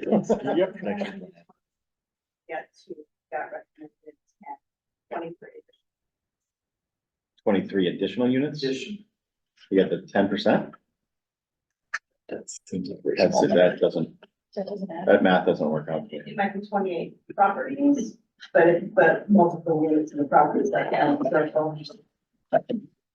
don't know. Individual unit is on top. Okay. All right. Yeah. I gotta pull up that. Yeah, no, that's fine. Sorry. That's fine. All right, I mean, I think we should. No, I mean, I don't know what you do to sort of curb that, but I'm just curious what the number is so that the discussion can be had. I do know it's 23 additional units to get to that recommended. Okay. All right. Economic developments.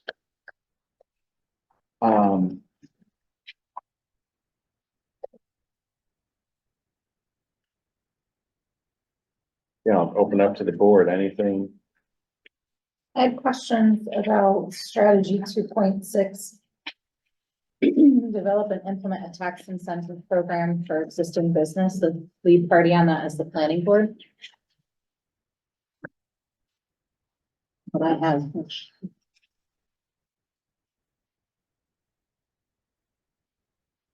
yeah, I think that's probably a typo, would be my guess. I mean, I don't know if it's updated on that version versus what I have mentioned. Okay. And then on my copy, I don't have an actual action listed for 3.2. I just have lead party as agricultural commission. And I can make them do whatever I want, I guess. but This is your opportunity. this is-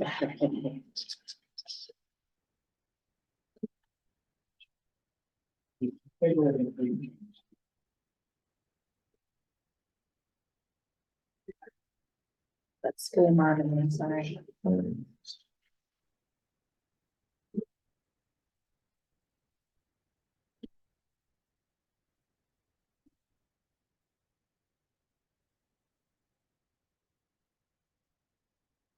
Mr. Chair, Yeah. so in regards to your affordable housing inventory, subsidized housing inventory, Southwick has 131. One hundred thirty-one units, which is 3.4. Yes, so it's 131 units of the total housing units. in the town. Unit meaning an apartment is the same as a house. Correct. So that would be, about.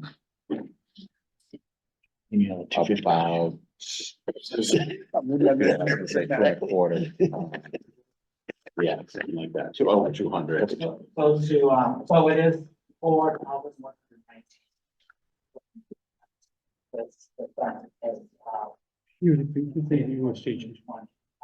So in the housing production plan, the plan has to address the commitment to increase the number of subsidized housing inventory and eligible housing.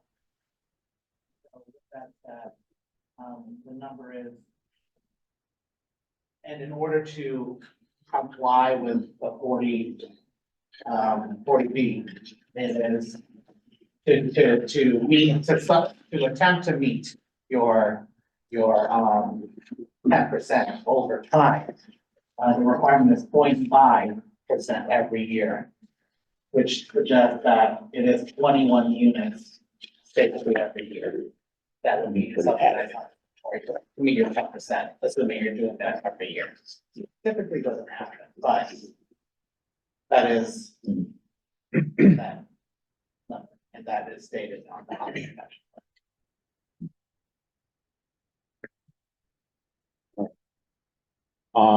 What are we thinking for the lead party on, I assume it's gotta be the Economic Development Committee, right? Or even the select board on developing a tax incentive program for existing businesses. Yeah,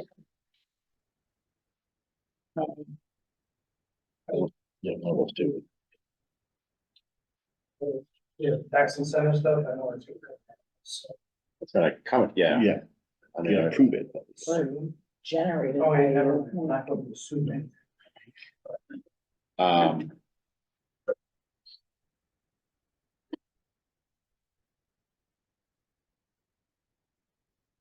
Well, I mean, I guess 2.5 and 2.6 have some degree of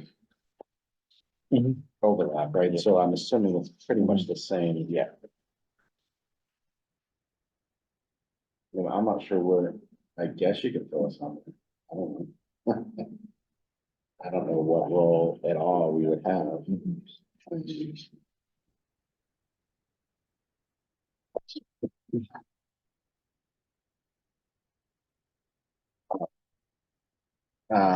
And then what, Ken, do you know what 3.2 was? Yeah, I'm looking at it.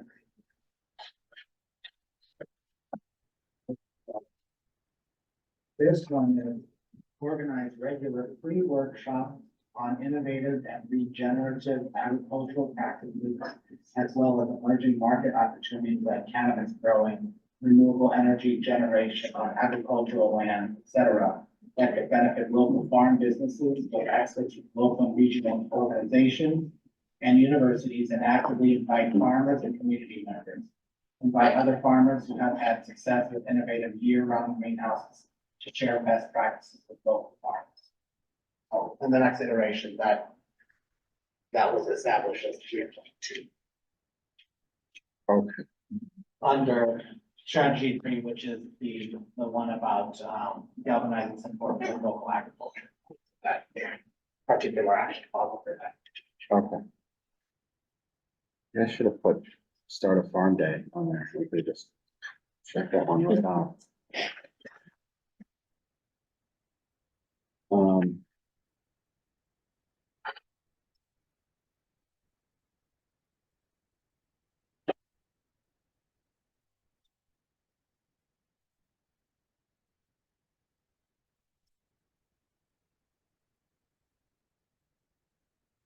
Oh, here.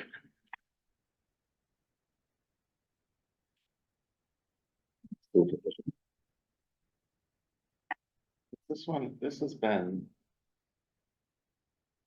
I think I saw your markup was on the executive summary. it was, yeah. I just want to see if it's in this part too, because this has been a bit of a debate that has popped its head up every so often over the last handful of years, which is a line in the executive summary, and I think it's in here. I gotta go and find it. I got two different versions, which is not the way to do it. About the commercial, industrial, personal property tax rates in Southwick are the same as residential, making them relatively quite low for the region. I don't think that's right. Feel different. I think that cities cities in the Commonwealth have different rates. I think almost every town in the Commonwealth has the same rate. You know, it gets a little bit twisted around here because Agawam has separate rates. And they are considered the town of Agawam. They are a city though. But you know, around here, I think it's Westfield, Holyoke, Springfield, Chicopee, Agawam. West Springfield. I can't remember if there's others, but once you get into towns, I think almost across the Commonwealth, at least until you get to 495 and certain, or maybe 95. There may be some difference in there, but I think almost across the Commonwealth, it is the same tax rate. For towns, I think that's pretty standard. Not to say that that's the right choice, one way or the other. I'm not sure that that's different. Or that's, you know, what it is, that it's quite low for the region. I'm not sure that that's correct. I've done. So I'm looking at page 5 of the executive summary. I'm trying to grab where 46. Yeah, there we go. Thank you. Take a turn, just blink around. Yeah, what, 46, Mike? 46, yep. Under tax structure. And again, it's not, you know, it's not. It really is almost like a small little, you know, throwaway thing, but at the same time, it comes up in the global picture and it has come up a bunch of times, you know, it gets brought up a lot, it seems like in this town. And so, I would want to make sure that that's accurate.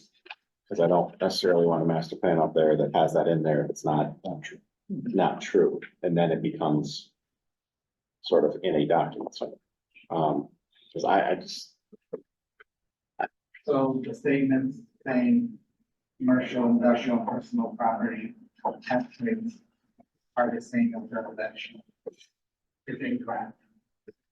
No, they have this, the rates are the same. But the idea that. What I don't know, to me, the statement is a little bit ambiguous, right? Because.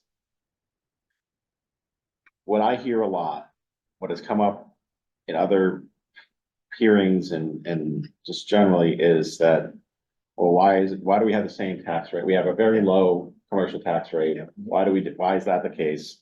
You know, Westfield's is 30%, right? Whatever it is, it's some, you know, 34%. Agawam's is whatever it is, right? So why do we have the same thing? And again, I think that's pretty standard for towns. So when I read making them relatively quite low for the region, that may very well be correct. But if you consider the region to be cities, right? You know what I mean? Yeah, sure. So I think it's the context of what. I mean, if the region is the hill towns, I think every single hill town has the same tax rate for commercial and personal and residential. So, I don't know what to do with that, but like I said, it sort of sticks with me because it's come up a bunch of times to the point where remember going on Google and researching every single tax rate in the Commonwealth and looking at it and saying, well, this is pretty much what towns do. Well, whether it's right or wrong, I don't know, but So how would you deal with the last sentence? Who's not like that last sentence either? I don't see, again, it's not. My viewpoint is not about the right or wrong, right? Or whether it's a draw or not. I don't have an opinion necessarily on it. I just don't, it's not unusual for a town to have the same tax rate as residential and commercial. It probably is true to say, if you're looking at the cities that surround us, that's relatively low, right? Because you look at the city, like I said, I think they're all around the 32 to 35%. If you look at Westfield and West Springfield and Agawam and Smithfield and everything around us, right? So, I mean, I don't think it's necessarily not true. I think it needs to be put in a little bit more in I context. don't think there are any cons. This creates both pros and cons. I would think it would all be pro. No, because, well, I think that every single person who came out against Carvana would probably disagree with you on that. Right? I wouldn't be my guess. They think that is the thing that causes that to descend on Southwick and change the. Pros and cons from Culture. different perspectives. Sure. A pro from a business perspective, a con from a, And the residents who are struggling to pay the tax burden that we have, so yeah, I think there's pros and cons for everything. The other thing, before you roll into Liberty Lane, the other thing I would think of when you say like about the Hilltop, like who's our competition for business? It's not the Hilltop. Correct. So it's, and I know you're talking about current state, when you think about as we evolve to 2040, the way it is today is not necessarily the most effective way to reach the master plan. So there's a little bit of, you want to be factually accurate, which I think is your point, like you made kind of a statement, you want to make sure it's factually accurate. But beyond that, we have to really think about why is this an issue in the first place? There's residential issues, but there's also, we want to attract the right business that the master plan and that the residents want, but we also want to be competitive. And again, there's that balance issue of how we do it. So I think the real issue is the factual statement. But after that, how it's done today, you know, in a master plan is like, should be forbidden from the record to be ever said again. Because that's one thing that will shackle any kind of scenario or strategy. No, and that's exactly my point, which is, so, Southwick, I think, at least the way I view it, is a little bit in a unique position, right? So maybe there's some towns out on the eastern part of the state which have a similar thing, but I didn't see a ton of them where they're sort of surrounded, at least for the most part, by these cities who have, you know, this development and this commercial business in town when they can sustain a rate of 30-something%. Southwick is not quite there, but yet is different from all the hill towns and all the, you know, things like that. So they're in a bit of a unique circumstance for other places, because if you look at towns out in the eastern part of the state, they all, again, have the same residential rate, but they're just not surrounded by cities. So. Mr. Chairman, while we're sitting here, I looked what Theo last night. You know, right now around us, the only similar ones would be Irving and Lennox that have residential lower than, or commercial higher than residential, which is interesting. The only towns, Towns. Yes. correct. Yeah, there's just, Cities are completely different animals, as you said. and the other, I mean, Here, the majority of, Yes. yeah, I just wanted to bring that up. Yes. Exactly. So the answer is that you can list it as, like most towns within the Commonwealth, we have a similar tax rate between commercial and residential. However, for our region that we are in, the Pioneer Valley, it is quite different from our neighboring towns and cities. Because even though the town of West Springfield is now a city, it, 20 years ago, it was still just a town that was, and has built out over the past 20 years, and yeah, we're one of the few bedroom communities on the outskirts of this very highly densely populated section out here of Western Massachusetts, where we are quite unique in how we circle this metropolitan area, yet we are still Pioneer Valley. We are not the hill towns. So. Yeah, no, I think that's, I mean, it's just, it's being surrounded by cities. Or, I mean, I don't know what you call it's Agawam's a city with or it's a town with a city form of government, I think it's Known what. as the city known as the town of. The state allows you to change your form of government, but retain a certain title if you're still underneath a certain population. So Correct. that's what Um, so, yeah, no, I mean, I just think it needs to be tweaked, because again, I've heard it enough. It has come up enough that I just want to be intellectually honest about the facts, and then the policy behind it is a whole different story, but I just want to make sure that I we're. tried to explain that once I learned the basics of it. Because that, during my campaign, as you said, that came up, and I was, Jason Pearl, one Noble Sea Crossing. Just after I did the research, you can't do that. Can't do that, shit like that. Too much of that percentage gets put on everybody.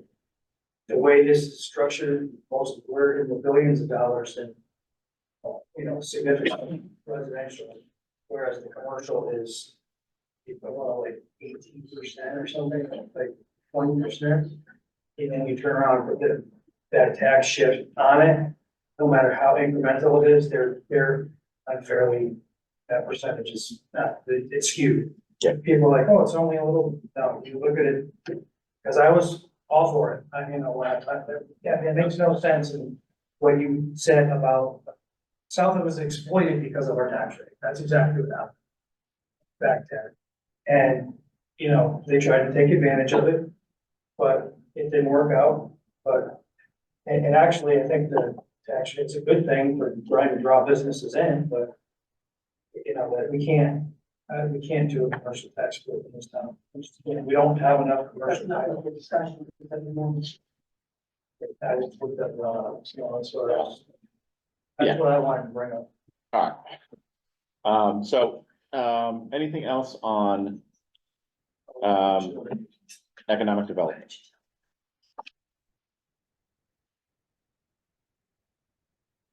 Nothing. Okay.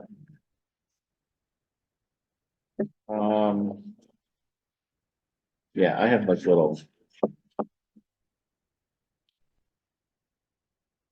Grammar and. Yeah. Formatting stuff, but we can do that at. Yeah. All right. What are we at? 9. I mean, it's early for planning, board, but,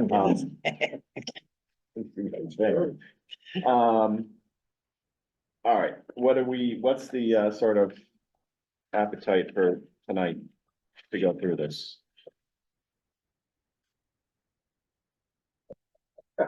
You know what, 10 chapters? Nothing. 8 chapters. What's at the end? I don't know, do 4 tonight and 4. I mean, I don't know. We already did 3. We already did 3. You wanna do a 4th one again? and say we're halfway through. There you go. Just so we can say. There was a chapter. I don't think there's something at the end. Yeah, oh, maybe I was thinking of the. Vision of themes. Okay. Okay. All right, so we'll do one more and then we'll wrap it up. Historic and cultural resources. We're not the lead party, something's wrong. That's fantastic, what I like to see. That is 100% what I like to see. All right, I didn't have. a ton of it. Can I do my school marm thing again? Page 80, under the desired destination for social entertainment and Well, culture. page 80 is a different chapter. No, Section U. Yeah, that's open space. oh, I'm sorry, I skipped over. it. Did I? Just would be more plan. I was wondering how many pages. No, you can, Historic and cultural? Now we're here. yeah. Throw it out there if you want, just to correct it if it's a little bit, correct. What section? What's the action item? Oh, making sure I didn't screw up on my pages here. Issues and opportunities, Southwick and Preservation Planning Initiative. Are you gonna I get- guess apparently I skipped a whole chapter here and I moved my pages. Who knows if you're gonna stop at this chapter, you can rearrange yours next week. Yes, where are you? What's the, Page 80. no, but what does it say on it? It says attracting non-residents for social and entertainment activities can increase the chain of relaxation to the town and keep us growing. So it's a Yeah, completely random sentence that doesn't make any sense. So I was just trying to point it out. That's the next meeting, Mike. That's the next Chain of meeting. what, I'm sorry? Exactly, the chain of relaxation. I was just trying to think of the remaining there. it's totally. That's not a word. It's like, Is that the one he gave us today? it's like This strategic. is the one you Look that printed way. out, so we had told me that there wasn't Yeah. anything majorly different between that one. Because my section ends. Okay, well, we will figure that one out. Okay, yeah, I need a new copy. She jumped a chapter. We worked up until this point, we were imagining. You're doing a great job. Thank you so much. You can transfer your notes and highlight, No. post these. Never mind, I read 100 of them. Hopefully that doesn't exist. Yes, and that was 160 pages long, actually. There's a part of me that wants to. I want that in there. But, Now I'm going to put it I don't believe in. I might put it in each It's section. 140, 146 pages, Um, 146 in there. okay, Give that one to Mike, he likes. oh, this is the one that had to be.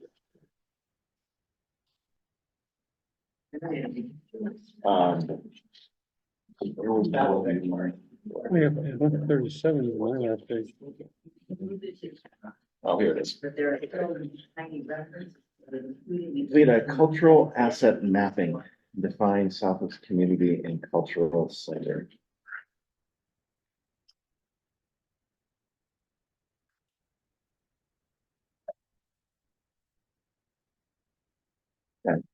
That, yeah, that's immediate.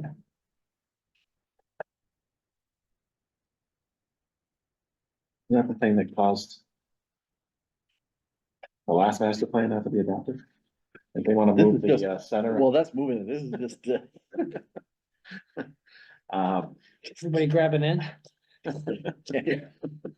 well, I see this as an inventory activity, Yeah, right? yeah. Yeah, that's, and that's why I want to bring it up, because is this a planning board activity, or is it someone else? Which one? The whole section? 1.3. No, 1.3, complete a cultural asset mapping and define Southwick's community and cultural center. I mean, I suppose.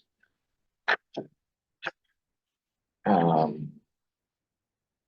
suppose it could be planned. I mean, I guess there's not a good board to put it under, right? So it sort of then defaults under.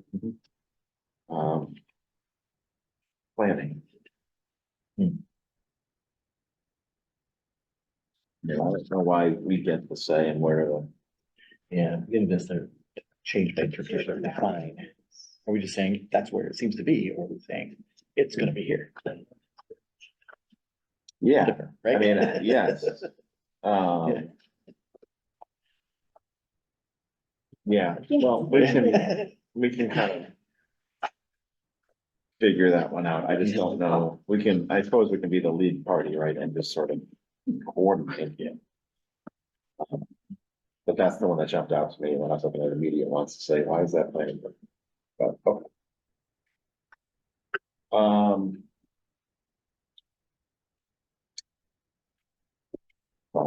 All right, any thing on historic and cultural resources from the board?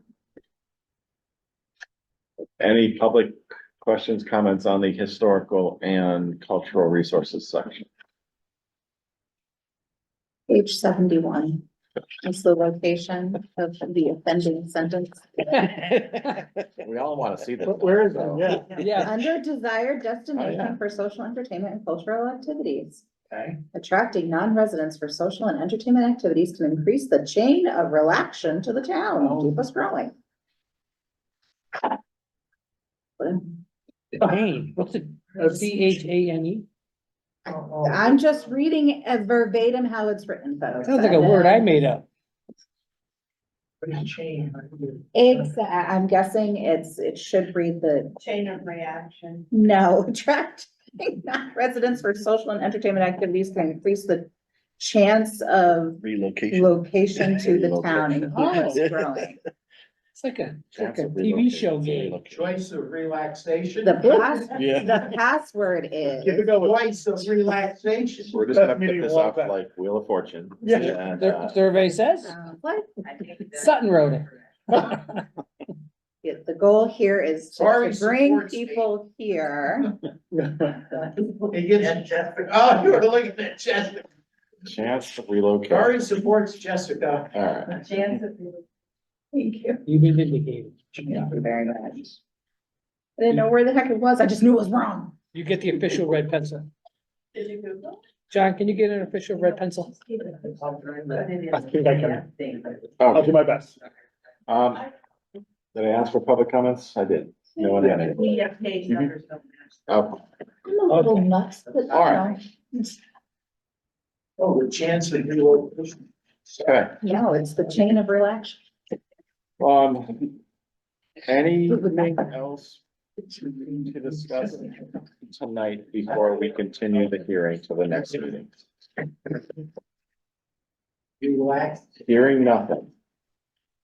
Cool, son. Do we have anything else for the next meeting? We do. Wait, we have a meeting next week? No. No, the ninth. Oh, okay. Whatever it is. Thought you said things to me. No, I'm rapping. I'm rapping. We got, And not like Musical? hip hop. I expect 652A self-storage will have information to share by me. That's 715, 250 College Highway, the four And family. Purdy. The existing non-conforming. See where that's going. That one's gonna be long. We also have, an opportunity to continue discussion, about the zoning opinion for Southern Mountain Campground. Okay. So I think there's room. Yeah, times on any of that?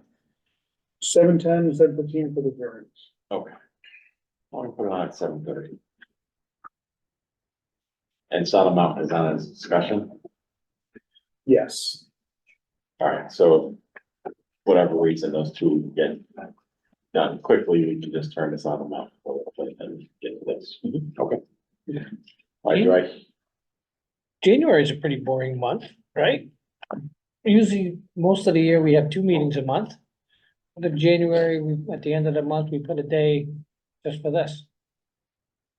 Wrap up the I other don't half. think we, but I'm not sure we're gonna need it. I mean, I No? think we just gotta go through the other four, see if there's any, you know, kind of run through it one more time and be done with it.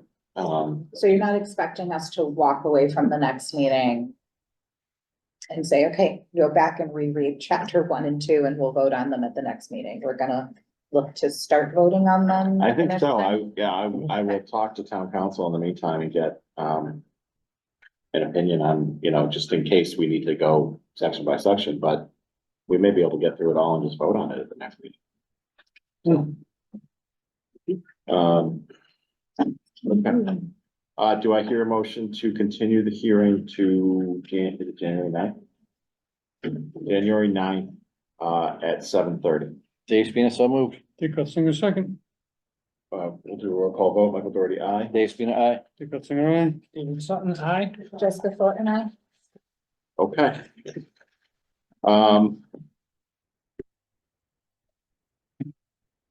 We discussed the master plan implementation committee. Have on for a discussion, sort of in the public hearing. Do we want to have a push for interest so that we can start gathering those names, or people can start thinking about it over the next couple of weeks if they want to throw their hat into the ring? I mean, at a minimum, it needs to get, I don't mind if anybody expresses their interest and throws, shoots an email to John or me or anyone on the board, that's fine. We do have to get a recommended structure. We're not the ones who are gonna be, well, we gotta figure out, I suppose, how it's gonna be set up. It's- You're gonna be involved if I have my choice. You don't. give up. Jason Crowe, one of these, most of them when I was reading, actually I was shooting some to John, I don't know if he's got them. It is a joint planning board, select board structure that they have implementation. Well, I think it's its own, it's its own committee, right? I mean, it's not Well, if under anything. it's, yeah, We the gotta makeup of decide. the implementation committee and most of them that I've read, and I don't know, Ken, it's been the planning board and mostly the planning board and the select. board. As far as the appointments, As far as the, yes, the appointments. but I think it's its own, it functions as its own independent. I think it's like No, it's not a, high-speed sub- yeah, that's what I'm internet saying. It's not a committee. subcommittee. I think it's its own independent committee. Somebody has to. Well, but there's, correct, but there's plenty of commissions and boards and whatever else that get appointed by the moderator or the select board or whoever else in this town, right? I mean, I think it functions as its own entity. I don't think it necessarily functions underneath the planning board, but I don't know. The ones that I read, it's usually the implementation committee, some of them twice a year or however they're structured with however the planning board decides they want to work it out. There is some of them report to the select board quarterly. Some of them are a couple times a year. All towns obviously, depending on what they got are gonna be different. But that's the structure I've seen and the stuff I was reading while you guys were going through all of that. All right, well, let's, I suppose the homework would be for the board members to kind of just, let's get the logistics down. Let's figure out thoughts and opinions about how it should be structured. Sort of finalize your views on how it should be, Constituted. yeah.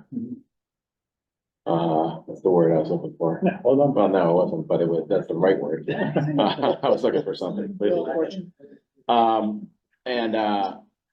Yeah, so just get that together and then at the next meeting, we can hash through that, vote on it to send it to the Board asks select them board. to create. In some way, whether the select board has to create it, whether it's a subcommittee or it's let's figure that out, get a plan for next meeting, and then it can be probably created by the end of January, would be my thought, so. But if anybody has any interest, feel free to shoot an email so that we can kind of collect those and, once we get it formed, we'll certainly, make another plea to get interest, so. All right, any planning board member comments? Okay, fantastic. One of these days, we're gonna get one of these. Minutes? I put a copy in everyone's folder, but they were not shared, so. That's what so we'll defer on those. Mr. Sutton, Make a motion to close the meeting. Dave's been a second. all those in favor? Aye. Okay,